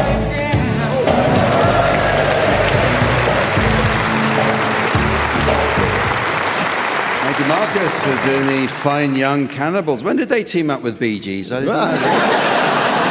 uncanny, wasn't it? It's like I was in the room. Yeah. And finally, Harry Enfield, would you please accompany Coventry Band again, The Specials? Yeah, singing Ghost Town. This town is coming like a ghost town. All the clubs have been closed down. This place is coming like a ghost town. Bands won't play no more. Too much fighting on the dance floor.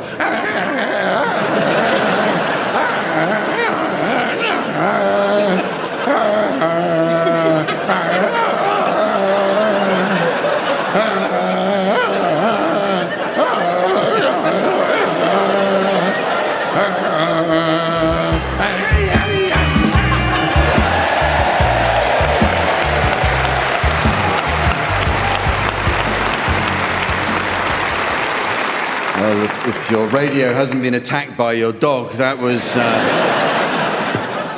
Harry Enfield. Okay. The teams are going to do a spot of acting for us now in the round called Sound Charades. This game is all about miming, the theatrical technique of suggesting action, character, or emotions without words. The world's greatest mime was, of course, Marcel Marceau, who was working as a humble window dresser when he discovered his true calling after getting locked for 24 hours inside the front window of a Paris department store. His increasingly frantic gesticulations soon had a large crowd laughing and throwing money.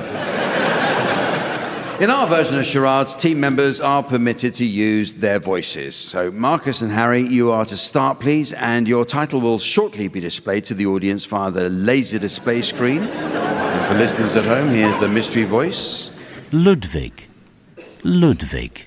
Okay, so off you go, please, Marcus and Harry. This is a television series, and it's one word. So, speaking as a turn of the 19th century German classical music composer, notable not just for your celebrated symphonies, but also the ever-popular Moonlight Sonata, how does it feel to have a BBC One series named after you? What?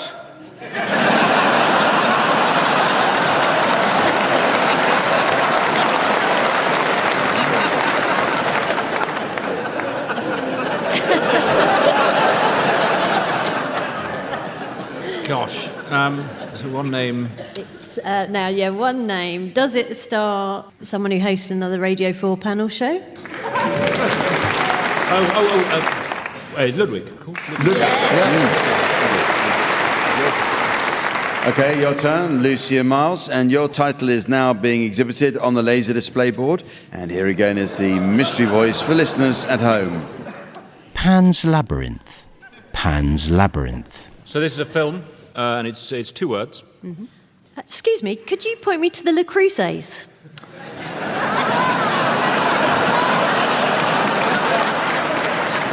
Oh, well, that is going to be a bit of a mission. They are on the right, then left, then right, then another left, then left again, then right again. Then once you've done all that, they are on your right, then left again, and then there they are next to the non-stick teffels. Okay, so it's right, then left, then left. Oh, no. Good grief, no. You can't get right, then left, then left. Oh, gosh, I'm sorry. Well, you would be, you'd wake the Minotaur. It's Pan's. Yeah. And left to right. It's Pan's Labyrinth. Well done, Marcus. Very good. Well, we have one final title for you, Marcus and Harry. And here, once again, is the mystery voice for listeners at home. The Diary of Samuel Pepys. The Diary of Samuel Pepys. This is a book, and it's 5 words. Here we go. August 14th. To Westminster, where I did spend the day with my lords Moulton and Clerkenwell at the Rose Tavern discussing naval procurement over many pots of ale. By 11 of the clock, very merry we were, so made our way on foot along Cheapside in search of sustenance, pausing at our favourite wayside vendor for some nourishing kebabs. We were greeted by his familiar cry of, Hello, Pips.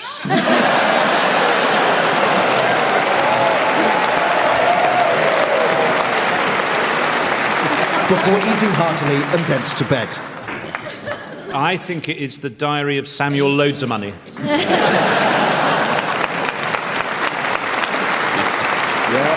the Diary of Samuel Pepys it was. Well done. Well, it's now time to play a round called Cinema or Bedroom. Incidentally, our own Colin Sell was telling us about a recent visit to his local cinema and his fury at having to pay £6.50 for a bucket of popcorn. He told an usherette how the last time he'd been to the pictures, he paid just 50 pence for the same. She replied, well, you're in for a treat, sir. They've now added colour and sound.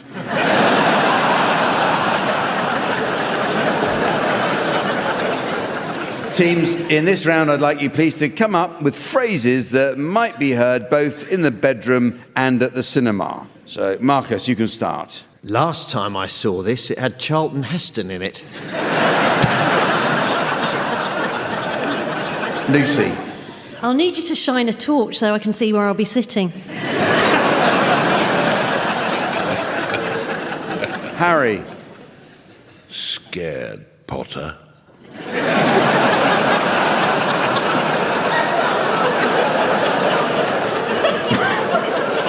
Miles. It was only when the lights came on I realised there was anyone else here.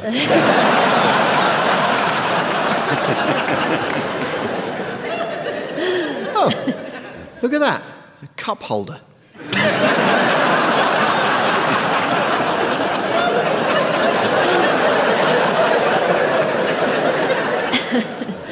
Show me the money! Here's Johnny.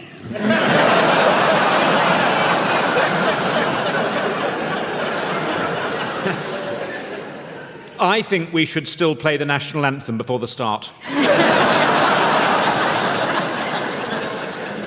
You came in that thing? You're braver than I thought.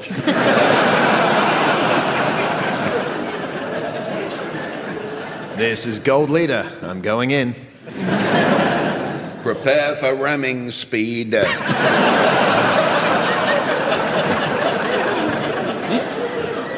Just nipping out for a wee. Do you need anything?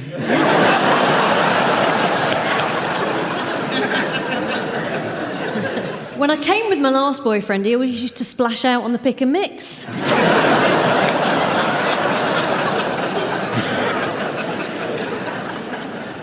Do you think your parents would enjoy this?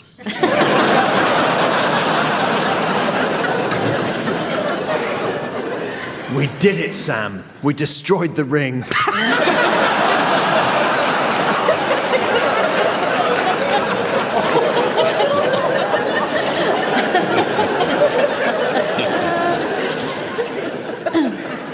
Well, it's now time to play the game called Mornington Crescent.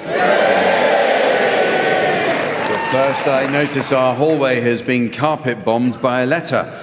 It comes from a Mrs. Trellis of North Wales. She writes, Dear Liam Neeson, to the person who stole my furniture polish, I will find you. That is my pledge. Yours sincerely, Mrs. Trellis. Well, on with the game, teams. And so to mark our visit to the West Midlands, we'll be playing the Coventry variation of Mornington Crescent. Yeah. Normal rules apply, though double diagonals are not scored. However, in accordance with Midlands protocols, any player contravening Stovall's second restriction will be declared sneaped and be sent to Coventry for the rest of the game. So watch out for that. Okay, so off we go. And Miles, you can start. Kilburn Park. Oh, did you say Kilburn Park? Kilburn Park, yeah. Oh, I can't believe it. Your first opening move that you made, and Miles, you've already contravened Stovall's second restriction. You can't. Sorry, you've been. I can't be sneaked already. Yeah, I'm afraid you are. I really am sorry, but you've been sent to Coventry. So, no. Rules is rules. That's it. Marcus. Tricky with the double diagonals, but Edgware Road. Yes. An opener. Gospel Oak. Yes, that's fine. Absolutely fine, Lucy. Baker Street. Baker Street. Okay. Yes. That's strong. Your first go, isn't it? Yeah. Oh. Bloody good move, that. Amazing. Doesn't leave me loads of options, but South Kensington. South Kensington is good. Yes, you are on a diagonal now, so that's okay. Actually, yeah. Well, if Kilburn Park's a double, surely that's... Sorry, did someone say something?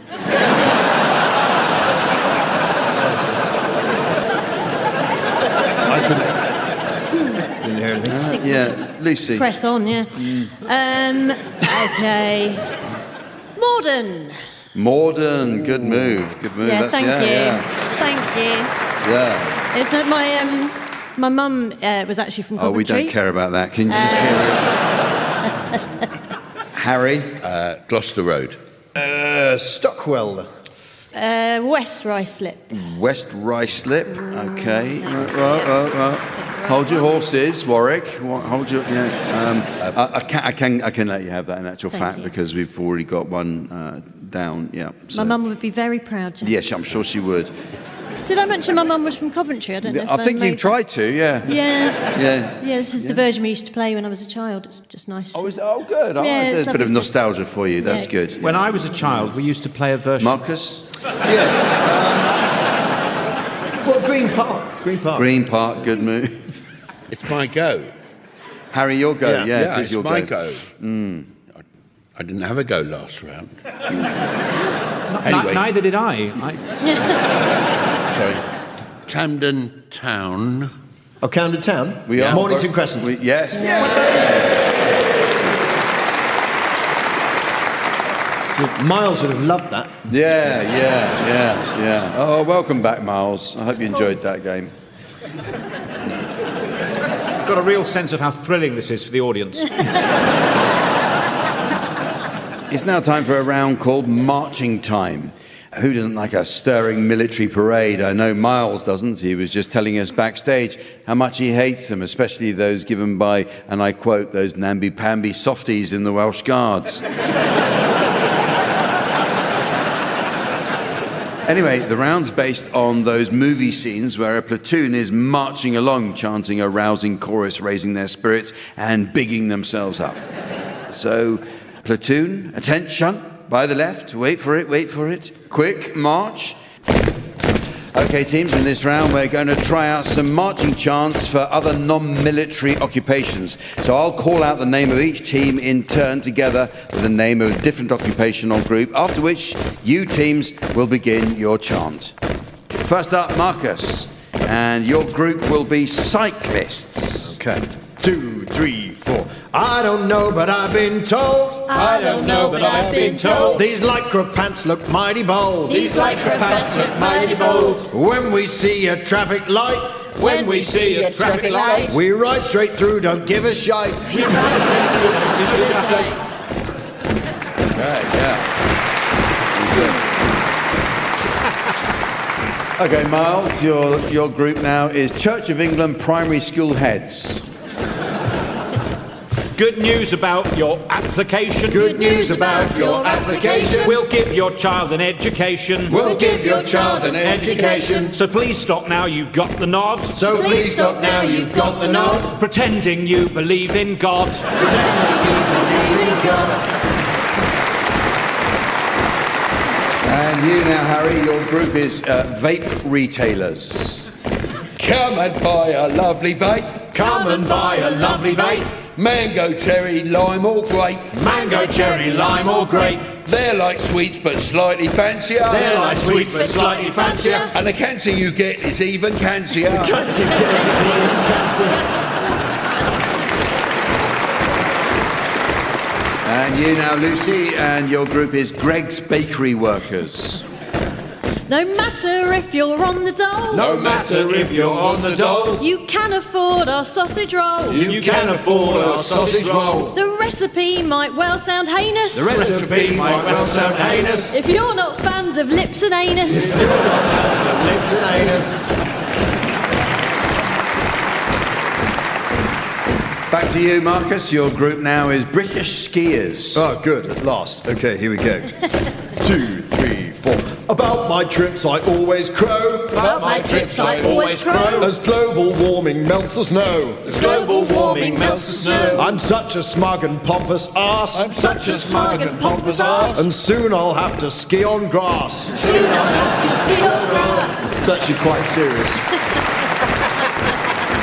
And finally, back to you, Harry, and now the group is Water Company Directors. We'll send you a massive bill. We'll send you a massive bill. What turns into the sea we spill. What turns into the sea we spill. All our shareholders will thank us. All our shareholders will thank us. For screwing all you silly wankers. Screwing all you silly wankers. Well, it's very nearly the end of the show. But there is just time to fit in a quick round of Cricketer's Songbook.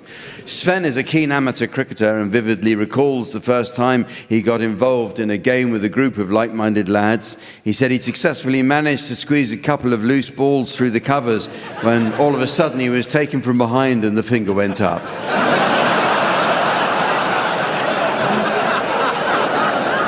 At that moment, he truly knew he was out. And that was sent in from Angela Rippon. I suppose I should give her the credit. Well, in this round, teams, I'd like you to suggest for us the titles of songs likely to prove popular with an audience of cricket fans. You can start this one, Miles. Getting to know you. Harry. I can see brilliantly now the rain has gone. Lucy. Benno, is it me you're looking for? Marcus. My stumps, my lovely lady stumps. Take me home, jaunty roads. And she's buying a stairway to Headingley. Pearl's a spinner. Yes, sir, I can googly. Like Trent Bridge over troubled water. She's an easy cover. We don't have to take Gower's clothes off to have a good time. Amazing W.G. Grace. I'm Vorney. I got 99 problems, but my pitch ain't one. Aggers do, push pineapple, shake the tree. Get your box off, honey.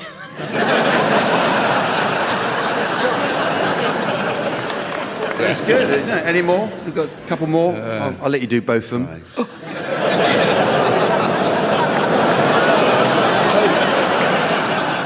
It's live and leg by.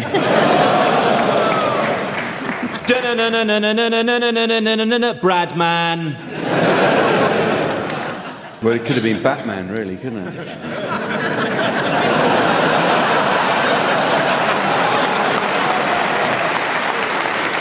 And so, ladies and gentlemen, as the tide of time bears away the turds of eternity, and the wild swimmer of serenity emerges with the foul-smelling fake tan of fate, I notice it's the end of the show. So from the teams, Sven, myself, and our audience here in Warwick, it's goodbye. Goodbye.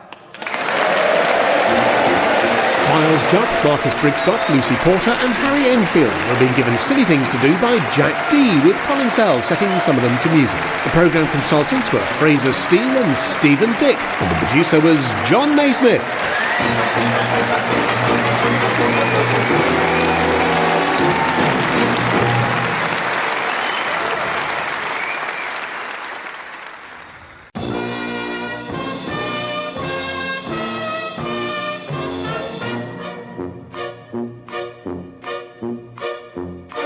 We present I'm Sorry I Haven't a Clue, the antidote to panel games.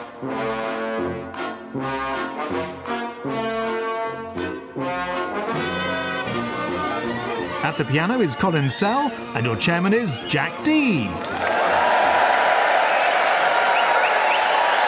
Hello, and welcome to I'm Sorry I Haven't a Clue. You join us this week on a visit to historic Bristol. Known worldwide as the city where statues come to drown. Acclaimed crime writer Agatha Christie was married in Bristol to the dashing airman Captain Archibald Christie on Christmas Eve 1914 at Emmanuel Church in Clifton, following a brief but passionate courtship before the outbreak of war. Agatha Christie is regarded as the best mystery author the world has ever known, but I think we all know who done it that evening.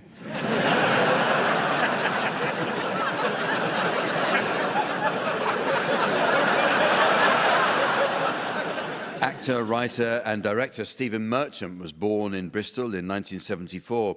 The 6'7" co-creator of The Office remembers an idyllic childhood growing up in the city and how he'd spend many hot summer's days dangling his feet in the cooling waters of the River Avon from his vantage point on the Clifton Suspension Bridge.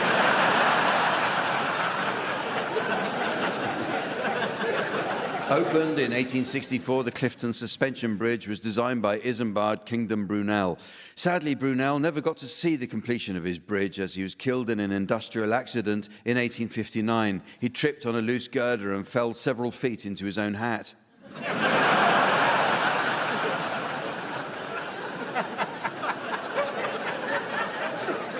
Around about 1680, Edward Teach was born in Bristol and went on to become known as Blackbeard. Blackbeard is considered responsible for the popular image we have of pirates today, with his West Country accent, long beard, tricorn hat and a parrot on his shoulder. After a lifetime spent terrorizing the American East Coast, Blackbeard was eventually killed by British naval forces off the coast of North Carolina. And as an example to others, his body was subsequently hung, drawn and twice quartered into what his parrot later described as pieces of 8.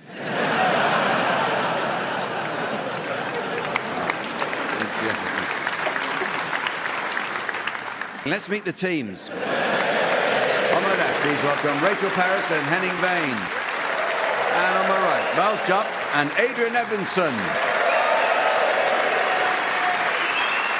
And taking her place at the desk next to me to enjoy an evening of scoring, please welcome the ever-delightful Samantha.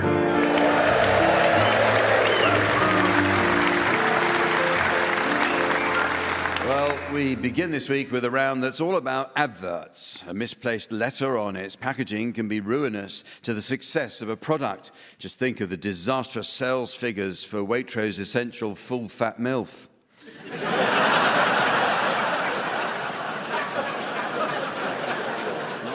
Likewise, the addition of a single word to a product's advertising strapline can spell disaster for the manufacturers. So, teams, in this round, I'd like you please to suggest advertising slogans ruined by the addition of a single word.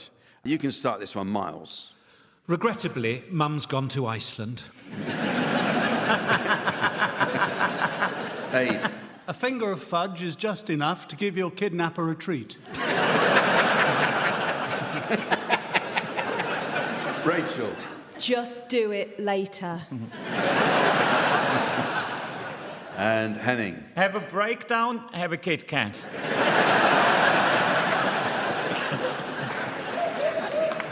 Once you pop, you can't stop oozing.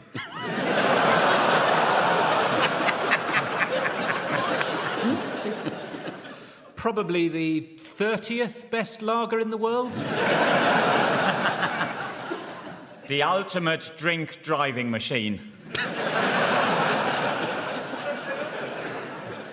Snap, crackle, pop. House fire. The future's bright. The future's orange man baby.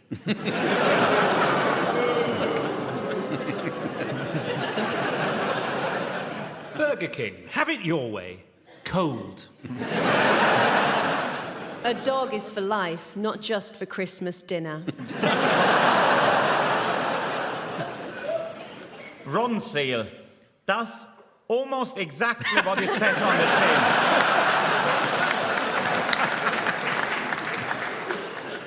Bisto. Ah, Christ. It's good to talk bollocks. Well, it's time for a musical round now as I ask the teams to sing one song to the tune of another. Of course, you'd have to be a complete comedy novice not to know how this round works. So, teams, this is how it works. Try to imagine the round in terms of a South African diamond mine, with the game itself as the mine, the different tunnels beneath the ground as the lyrics, and the diamonds as the tune. While the diamonds or tune remain constant, different tunnels or lyrics are dug in order to unearth them. In other words, one song to the tune of another. So far, so good. But the poor workers not only have to contend with the constant noise of drilling, they're also weighed in and out of the mine to ensure they haven't stolen anything. What a life. Imagine having to put up with an appalling background racket and the regular abuse of those minor scales. Which reminds me, at the piano we have Colin Sell. Incidentally, Colin recalls a particularly happy time in his life playing with the small faces, or as his wife calls them, the grandchildren. Okay, we'll start with you, Miles Jupp. I'd like you to sing the words of Sexual Healing by Marvin Gaye to the tune of Somewhere Over the Rainbow.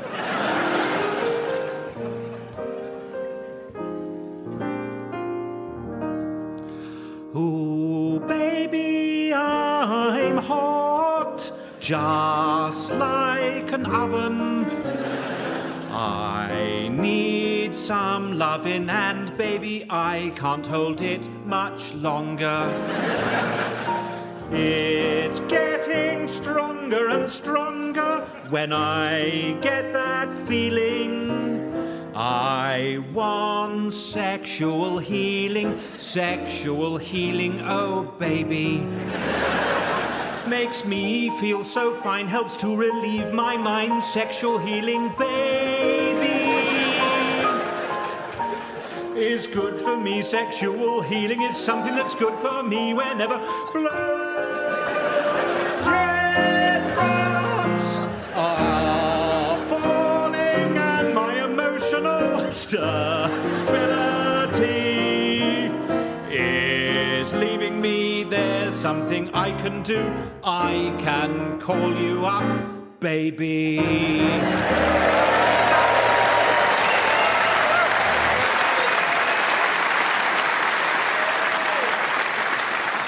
Okay, your turn now, Aid Edmondson. I'd like you to sing the words of The Lonely Goat Herd from The Sound of Music to the tune of Fix You by Coldplay.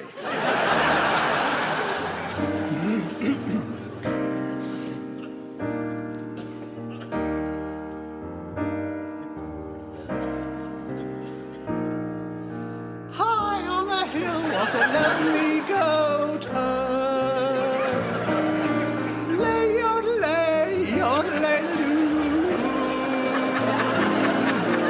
Loud was the voice of the lonely goat herd. Lay, yodel.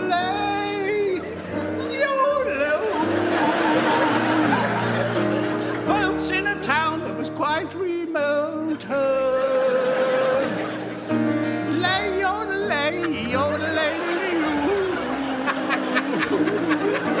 lastly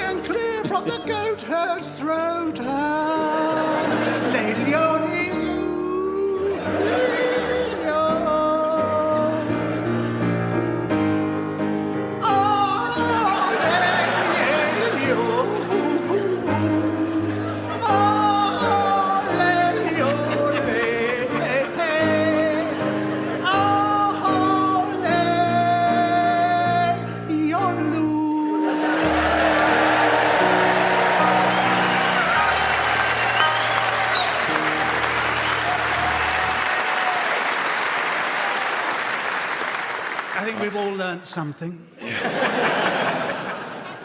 Not sure what. Your turn now, Henning. And I'd like you to sing the words of The Wheels on the Bus to the tune of, and hopefully you can get it right this time, the German national anthem.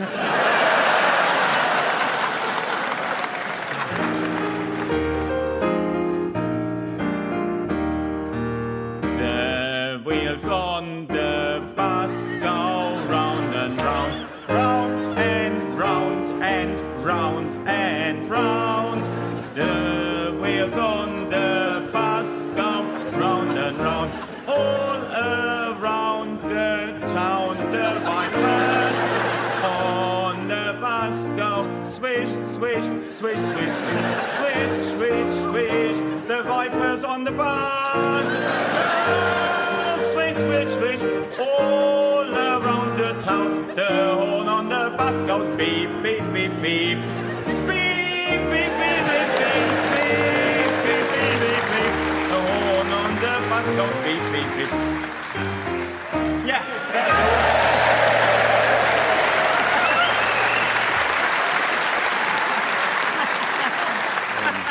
I'm sure you've made the German people very proud tonight. And finally, Rachel Parris, I'd like you to sing the words of Wannabe by the Spice Girls to the tune of Hallelujah by Leonard Cohen.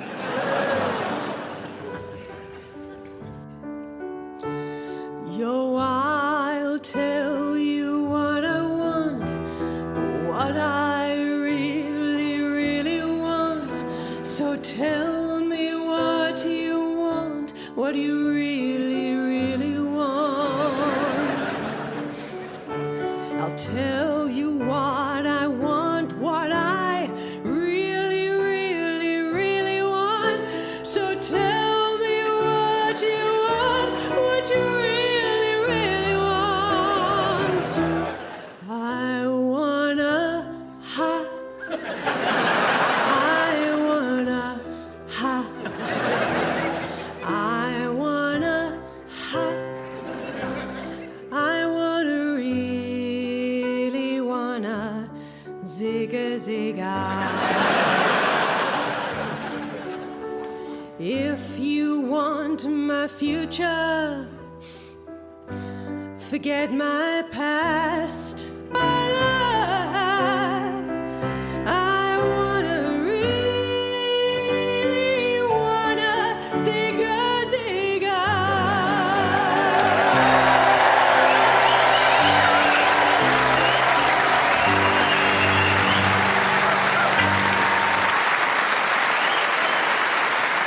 Thank you, Rachel. Well, our next round is a quick-fire quiz called On the Buzzer. So get ready, teams. Here come the questions. What noise do bees make? And buzz is the right answer. Point to Miles there. First finger on the buzzer. Well done, Miles. Next question. What was the first name of the second man on the moon? Buzz Aldrin, of course. Well done, Rachel. In World War II, Germany's V-1 rockets were commonly known as what bombs? That's right, Aid. They were buzz bombs, of course. And can you tell me the first name of Woody's astronaut friend in Toy Story?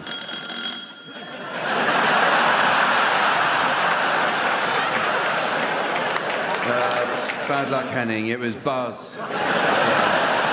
Buzz Lightyear. I know that, but I haven't got a buzzer.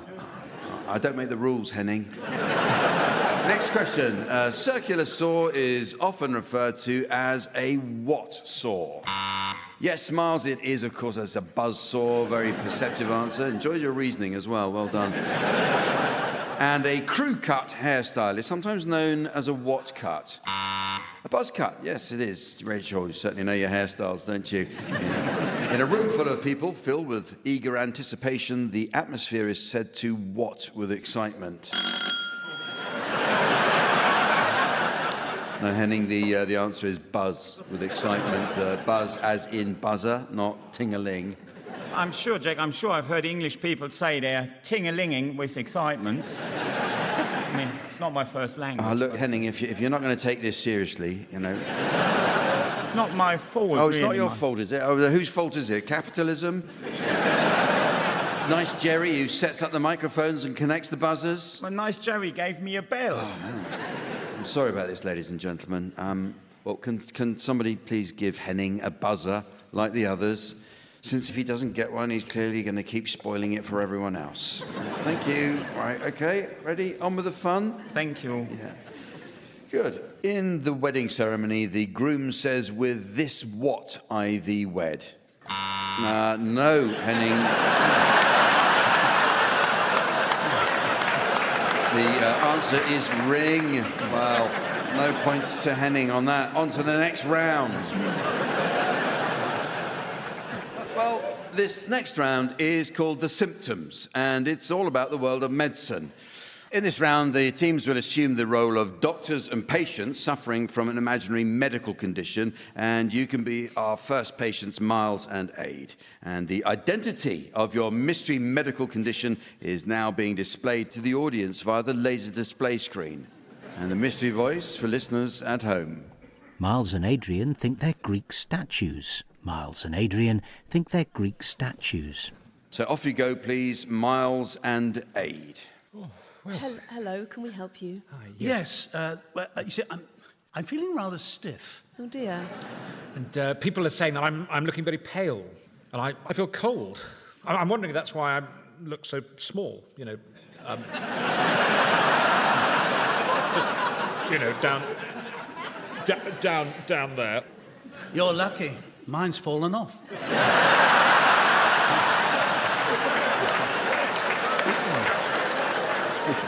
But people still say I look myself, you know, which is a relief. I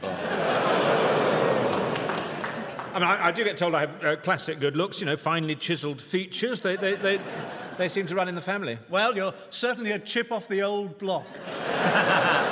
The worst thing is people keep taking advantage of us. Yes, I have been shat on most of my life. The upshot, doctors, is that we're both feeling very old and rather distressed. That's right, and I think we might be losing our marbles. What do you think? Well, I think we think you think you're statues.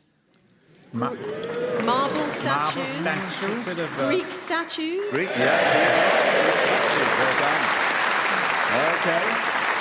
Well, now it's your turn to be patients, Rachel and Henning, and you've been summoned into the surgery of Doctors Miles and Aid, and the identity of your mystery medical condition will now be displayed to the audience via the laser display board, while here again is the mystery voice for listeners at home. Rachel and Henning think they're desktop printers. Rachel and Henning think they're desktop printers. Okay. Well, look, I'm very on and off. At work, I sometimes find it hard to perform even the simplest of tasks. Yeah, and I don't feel good either, doctors. I've got no colour. I am wondering if I might have early onset menopause. I keep overheating. And I did have a smear test recently and it got a bit messy. My problem is I'm being worked very hard. I'm never out of the office. I hope I'm not heading for another breakdown. I spend a lot of time on my own, but I'm not very good at networking. I find it very hard to connect. I feel I could do with a complete reset. Yeah, I'm worried about my brother.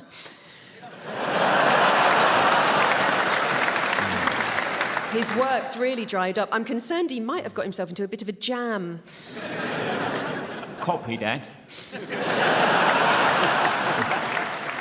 In terms of intimacy, things are fine. Certainly my drive's still there.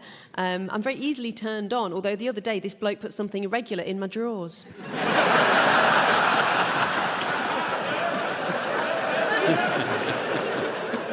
Doctors, we've actually sought help before, but neither of us are responding to tablets or anything else for that matter. Yeah, my insides aren't right. I know, and when you've got to go, you've got to go. And the worst is when you're ready to go and it's urgent and you find you've run out of paper.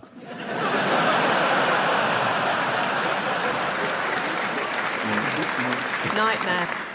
We think you're a printer. Yeah. Good. Well, it's now time for a round which is all about the world of broadcasting. Not only do young people these days not bother with anything that isn't broadcast on social media, they also have very short attention spans. Last Christmas, when I suggested to my kids that we sit down together and watch that British classic, Chariots of Fire, all they wanted to know was the running time. I said it's basically all the way through. Now, the people whose job it is... Nice.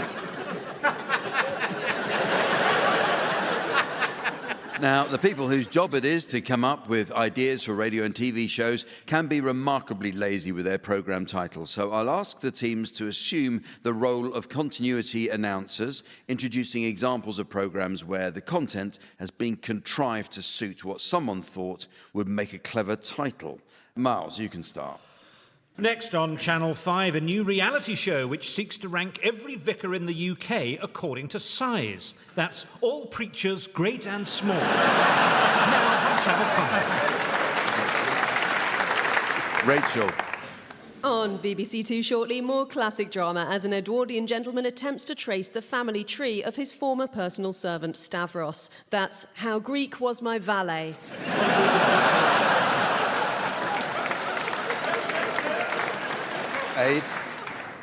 At 9 o'clock on BBC Two, the latest episode in our series examining the underpants of famous psychologists. This week it's The Young Ones. And Henning. Next up, Jeremy Irons tells the story of a wealthy young man trying to fix the face of his metal fiancée before the big day. In Brideshead Re-Riveted.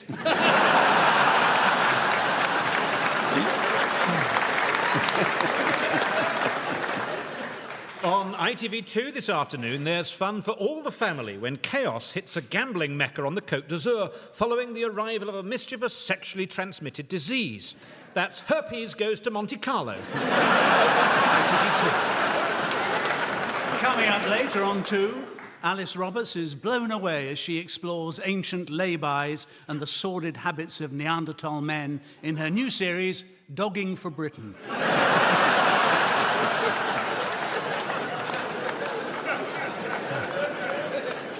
And now here on ITV, in a sequel to the last popular series, Jeremy Irons gets over the loss of his metal wife by stamping her cranium into the ground in Brideshead Redivoted.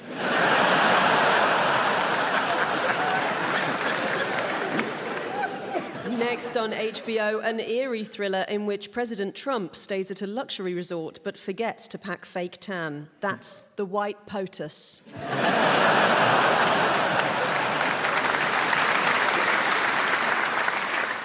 On Channel 4 later tonight, celebrities are given the task of identifying ancient Russian rulers whose bodies have been cryogenically frozen. So at 10 o'clock, that's Tsars in Their Ice on Channel 4. Coming up next, and with scenes that some viewers may find distressing, a searching documentary about the difficult choices men face between cool and fresh boxers, high-waist briefs, modal stretched trunks and cotton-rich hipsters. That's 24 Hours in M&S.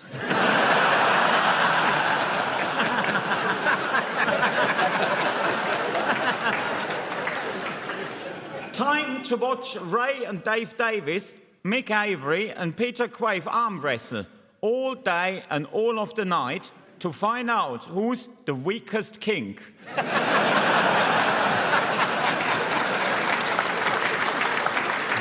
On ITV2 next, a welcome return of a popular nautical drama, this time set on the high seas surrounding the enchanted kingdom of Narnia, where an impetuous captain is accused of committing an act of public indecency with Mr. Tumnus. That's Fawnblower over on ITV2. Well, it's very nearly the end of the show. But there is just time to fit in a quick round of West Country Film Club. Samantha's a great admirer of West Country chef Hugh Fernley-Whittingstall, so was delighted to accept an invitation to River Cottage, where he was keen to demonstrate the quality of Gloucester Old Spot pork mince and how there's no better apple than the local orange pippin for scrumpy. And having experienced his exceptional pork sausage in cider, she's now convinced that Dorset cocks are best. Our thanks to Dame Darcy Bustle for sending that one in. Who'd have thought? Anyway, in this round, teams, I'd like you please to suggest the titles of films likely to prove popular in the West Country. You can start this one, Aid. 24-hour pasty people. Rachel. The Way We Wurzel. Henning. The Yeovil Wears Prada. And Miles. Die Chard. Straight out of Plimpton. Newton Abbot and Costello. Minehead Revisited. Bill and Ted's Exeter Adventure. Dial M5 for murder. Panic Froom. Lundy, bloody Lundy. Indiana Jones and the Temple Meads of Doom. Torbay Watch. In Bedminster with Madonna.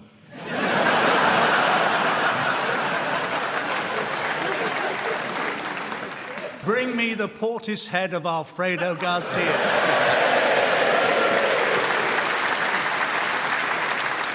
And so, ladies and gentlemen, as the tenacious ticks of time tuck into the docile dachshund of destiny, and the common clothes moths of mortality munch upon the coveted cashmere cardigan of calamity, I notice it's the end of the show.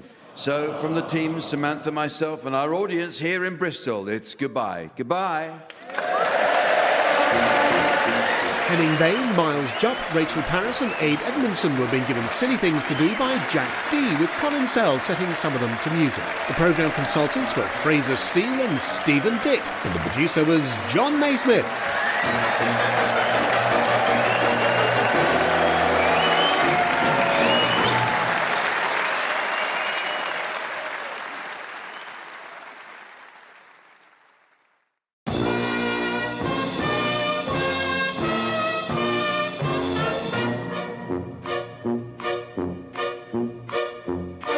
We present I'm Sorry I Haven't a Clue, the antidote to panel games.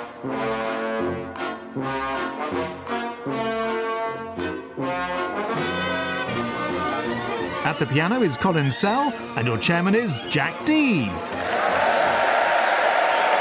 Hello and welcome to I'm Sorry I Haven't a Clue. You join us this week on a visit to Bristol. A city so woke that even the foxes are vegan. Bristol has a total of 4 museums, or 5 if you include all the stuff they've chucked in the harbour.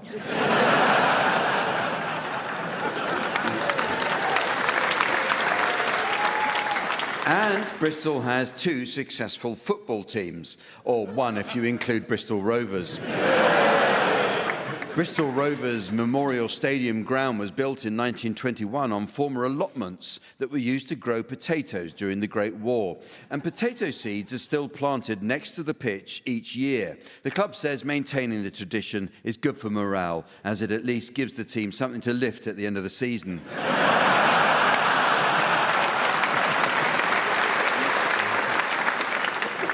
In the 1300s, a Bristol-based Flemish weaver is credited with creating the first blanket from heavily napped woolen weave. It's almost impossible to conceive of a world without blankets. I mean, just think of the warmth and protection they've provided for any number of Radio 1 DJs travelling to and from court.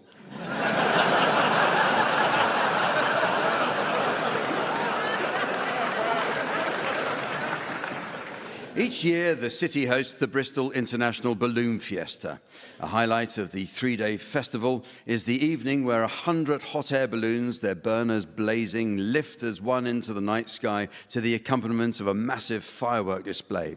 It's officially known to locals as the Night Glow and to the emergency services as No Risk Assessment Thursday.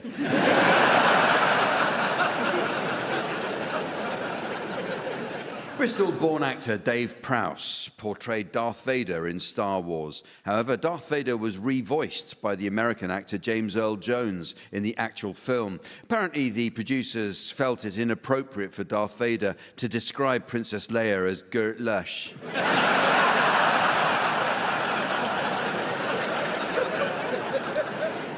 Dating back to Tudor times, the Hatchet Inn is the oldest still operating pub in Bristol. It's believed the pub's small front door is lined with the skin of an executed criminal. When I paid a visit one evening, I found the pub closed and failed to attract the landlord's attention, despite several tugs on the bell pull.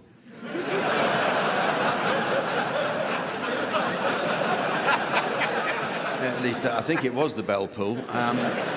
The Bristol Stool Chart is a diagnostic medical tool developed at the Bristol Royal Infirmary, which classifies human feces into 7 categories, ranging from the type 1 hard lump, which is the most difficult to pass, right through to J.D. Vance.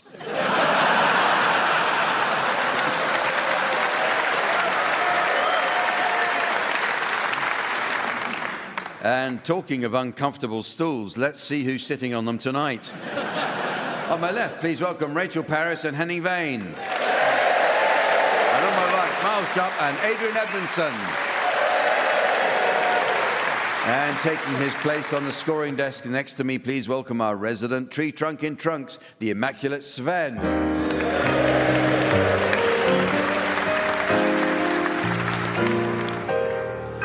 Well, we start this week with some new additions to the Uxbridge English Dictionary. A good dictionary is essential for learning the correct use of similar terms. For example, many people don't understand the subtle difference between the words Nebuchadnezzar and Jeroboam. Well, a Nebuchadnezzar is a very large wine bottle, equivalent in capacity to about 20 regular bottles, whereas Jeroboam is the BBC's international editor.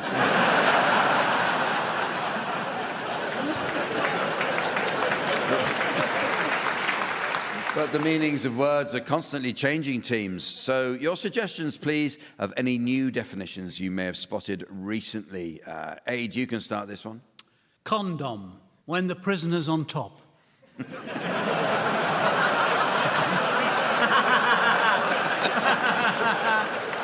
Rachel.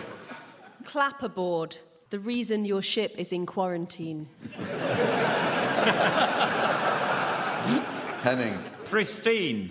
Christine's less dirty sister.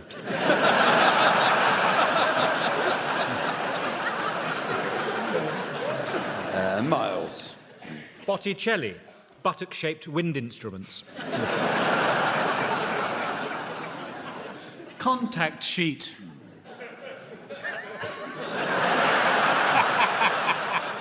A judicious poo before being banged up for the night.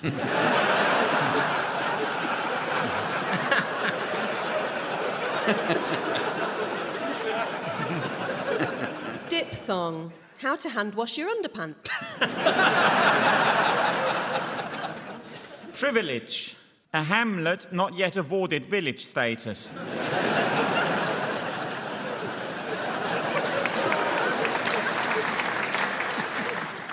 Shrink wrap, hip-hop for psychotherapists.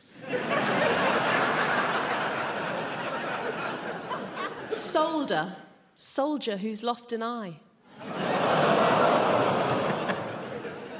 Trite, King Charles's favourite fish. Universe. A very short poem. Degrease, Jack's lubricant.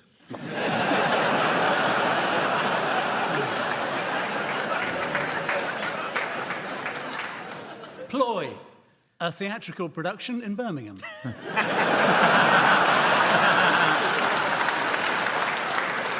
Okay, the teams are going to sing along to some well-known songs now in the round called Pick-Up Song. Well, these days, rare vinyl fetches a fortune at auction. The holy grail for collectors is the Wurzels' famous Aretha Franklin cover, U-R-E-S-P-E-C-T.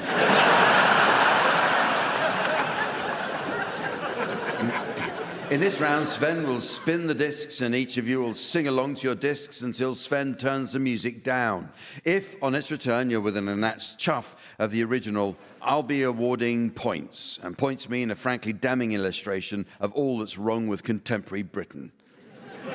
What do points mean? Yes, and this week's prize is the latest in French cast-iron cookware for the discerning castaway. It's this Le Robinson Crusoe.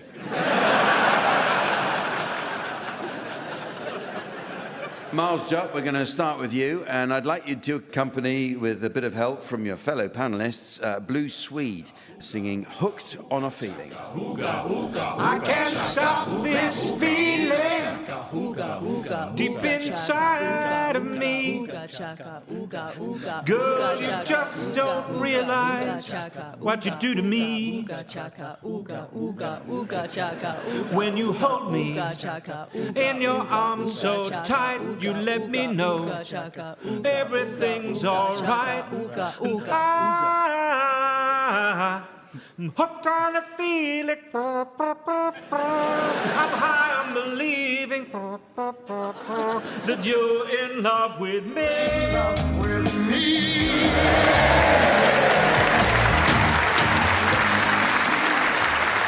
Okay. You're next, Aid Edmondson. I'd like you to accompany the Sex Pistols singing Anarchy in the UK. An anarchist, don't know what I want, but I know how to get it. I want to destroy passers-by, 'cause I want to be anarchy. No dog's body, anarchy in the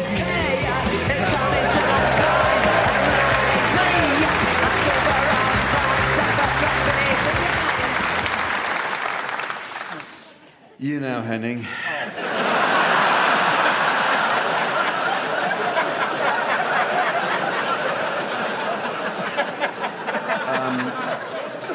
Would you accompany Jürgen Drefs singing Ein Bett in Konfeld? Have you had a stroke? No, I was speaking German. This is a version of Let Your Love Flow by the Bellamy Brothers, which was successfully annexed by Germany in 1976. Off you go. Sommerabend über blühendem Land. Schon seit Mittag stand ich am Straßenrand. Bei jedem Wagen, der vorüberfuhr, hob ich den Daumen. Ein Bett im Kornfeld, das ist immer frei, denn es ist Sommer und was ist schon dabei? Die Grillen singen und es duftet nach Heu, wenn ich träume. Yeah.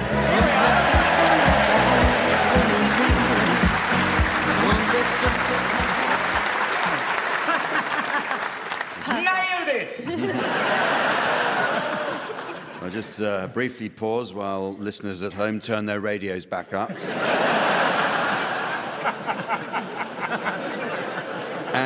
And finally, would you, Rachel Parris, please accompany the band Bare Naked Ladies singing One Week? Hold it now and watch the hoodwink. Does it make you stop think? You think you're looking at Aquaman. I summon fish to the dish, although I like the chalet Swiss, I like the sushi, cause it's never touched a frying pan. Hot like wasabi when I bust rhymes. Speak like the Allen rhymes, cause I'm all about value. But Kemfo's got the mad hits. You try to match wits. You try to hold me, but I bust through. Gonna make a break and take a fake it like a stinky naked shaker like vanilla. It's the finest of the flavors. Gotta see the show, cause then you'll know the vertigo is gonna grow, cause it's so dangerous you'll have to sign a waiver. Can't help it if you think you're funny when you're mad. Trying hard not to smile, though I feel bad. I'm the kind of guy who laughs at a funeral. Can't understand what I mean, well you soon will. I have a tendency to wear my mind on my sleeve. I have a history of taking off my shirt. It's been 1 week since you're Throw your up in the air, you're crazy. 5 days to tackle me. 'cause my knees been Yep, couldn't have done it better myself.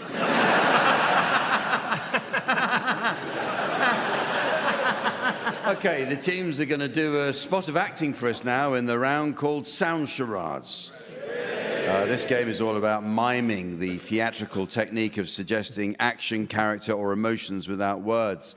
The world's greatest mime was, of course, Marcel Marceau. Marceau died in 2007, and his funeral proved to be distressing for the pallbearers. In fact, it was only after the funeral director insisted Marceau's body be placed in a real box that the situation improved.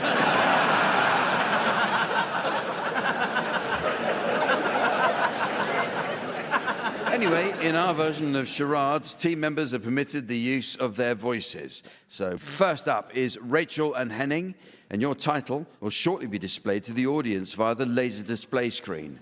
And the mystery voice for listeners at home. Hi-de hi. Hi-de hi. This is a TV programme, 3 words.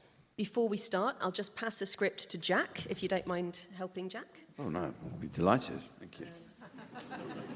Hello, Jack. Hello.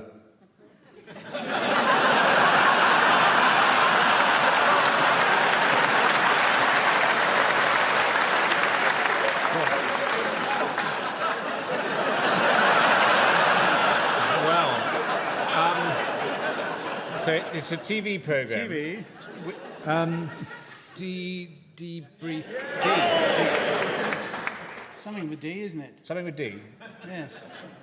World in Action has got a D in it. Hello. Hail. Hello. Hail It might not D. be hello. Hey, Oh. hello. Hi D. Hi.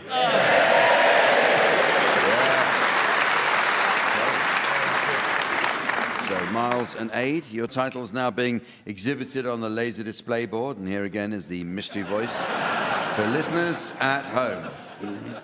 Marathon Man. Marathon Man.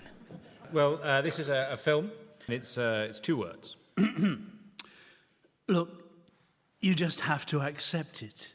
I can't. It was 1990, Miles. Just can't keep clinging to the past. It still has the same sort of gooey, caramelly, peanutty goodness. But honestly, it's important to me. My granddad was one. My father was one. I, myself, will always be... Don't say it.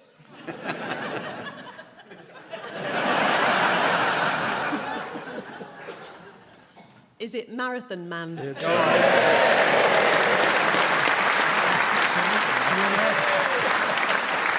Okay, final title being displayed for you, Rachel and Henning. And here once more is the mystery voice for listeners at home. Das Boot. Das Boot.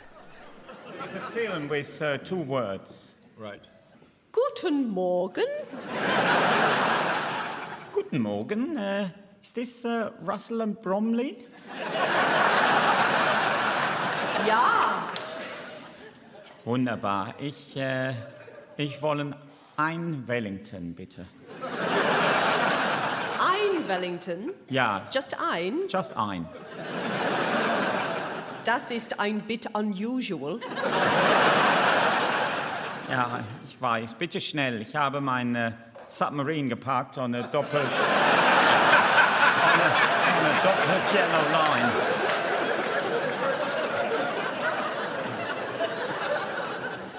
Goodbye, Lenin. No.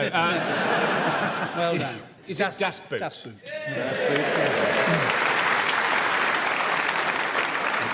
Well, the next game is a musical one entitled Songstoppers. It's often hard for bands to make money in their early days, so many will accept commercial sponsorship simply to survive. One thinks of the band Wet Leg, who've just secured sponsorship from Tenor Lady. Well, in this round, panelists from each team will take it in turn to sing the opening line to a series of well-known songs. And it's the job of their teammate to answer each opening line in a manner likely to end the song altogether. And at the piano, we have Colin Sell. Well, Incidentally, Colin was telling us that a recent solo concert at London's Wigmore Hall proved to be the highest-grossing performance of his career. Colin put it down to Ticketmaster's ingenious dynamic price scheme. Although the entrance fee was only £6.50, the price to get out was 38 quid.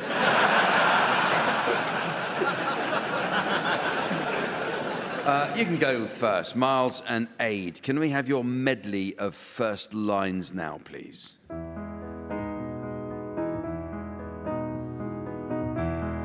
Everybody's talking at me. I don't hear a word they're saying, only the echoes of my mind. You don't hear because you don't listen, Adrian.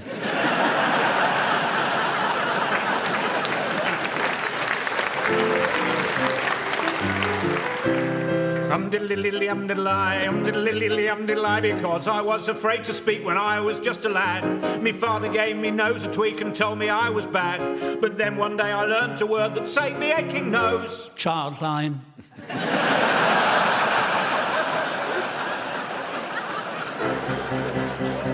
You say yes, I say no. You say stop, but I say go, go, go. This is why I have to fail you. That is a major fault. A candy-coloured clown they call the Sandman tiptoes to my room every night just to sprinkle stardust and to whisper, do a cartwheel for your nice Uncle George.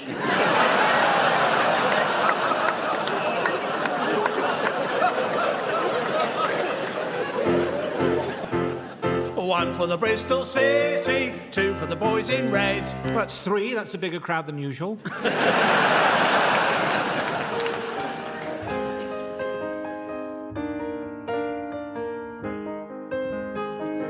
It's a little bit funny, this feeling inside. But the good news is, if you look at the monitor, your colon's quite clear so far. I'm just going to get it round this last little corner.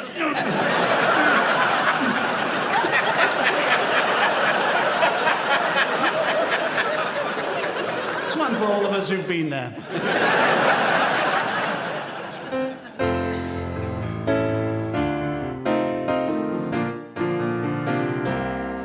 Well, I wish I knew how it would feel to be free, and I wish I could break all these chains holding me. I'm not stopping until you remember the safe word.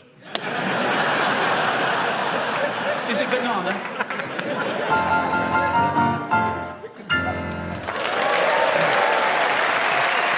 Okay. Well, it's your turn now. Rachel and Henning, can we have your first line medley, please?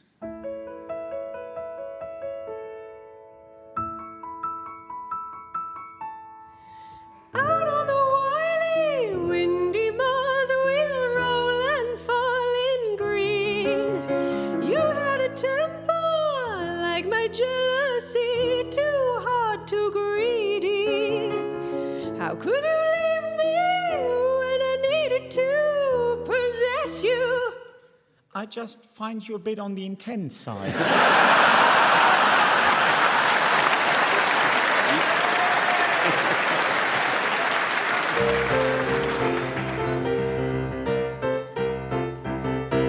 I like it, I like it. Well, I don't.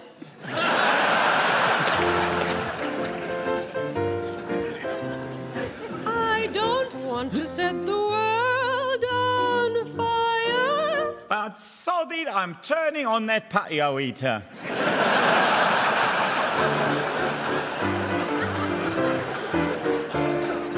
Hey, good looking. What you got cooking? Crystal meth.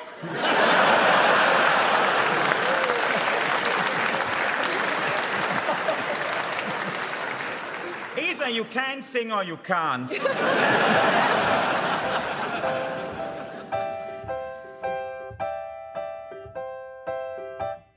Why do birds suddenly appear every time Because my pockets are full of worms.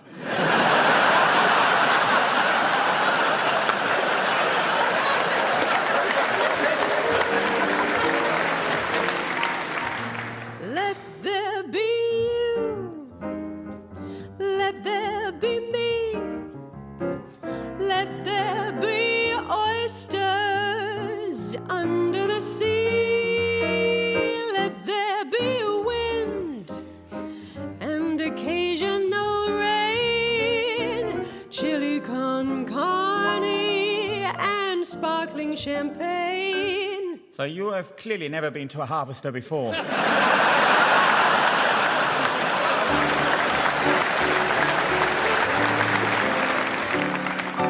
L is for the way you look at me. O is for the only one I see. V is For venereal disease, I'm afraid.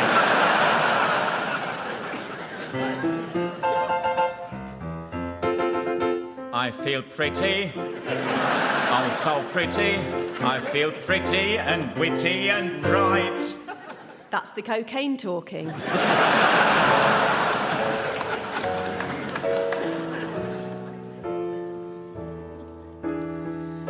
All by myself.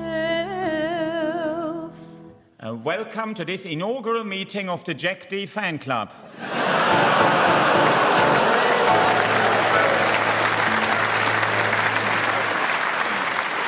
Well, it's very nearly the end of the show. But there is just time to fit in a quick round called Dinner Table or Bedroom, the IKEA. The IKEA restaurant in Oslo made the news recently when one unhappy customer successfully sued the company after finding a rule plug in his meatball. The trial took longer than expected because IKEA's lawyers took forever building their case. So, teams, in this round, I'd like you please to come up with phrases that might be suitable to use both at the dinner table and in the bedroom. Miles, you can start. I like to dribble a little oil on mine. Aid? Well, that's the last time we have your parents round. Henning? This reminds me of my time in prison.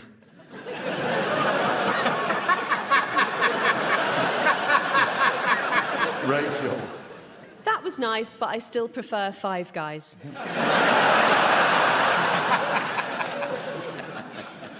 If the dog's bothering you, I can put him in the garden. Oh, no. I think I left the giblets in.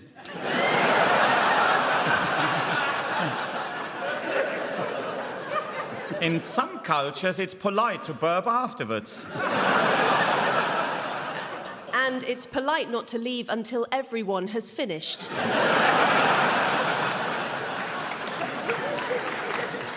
Just 10 more minutes. The meat really does need to rest.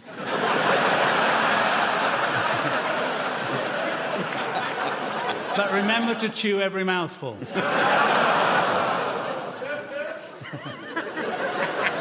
Don't check if it's done or it'll take longer. Bring it to your mouth, not your mouth to it, please. If you don't eat it now, I'll just bring it out again at breakfast.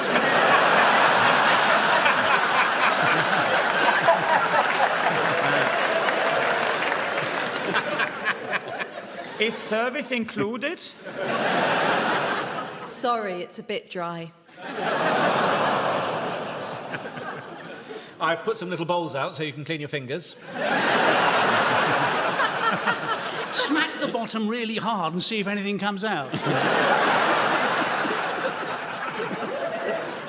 I might just have to loosen my trousers and go for seconds. Ooh, what a lovely spread.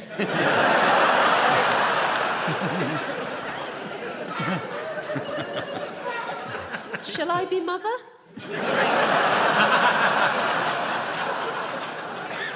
Oh, let's not be formal. Just use your hands. Sorry, I started without you. This is mostly crust.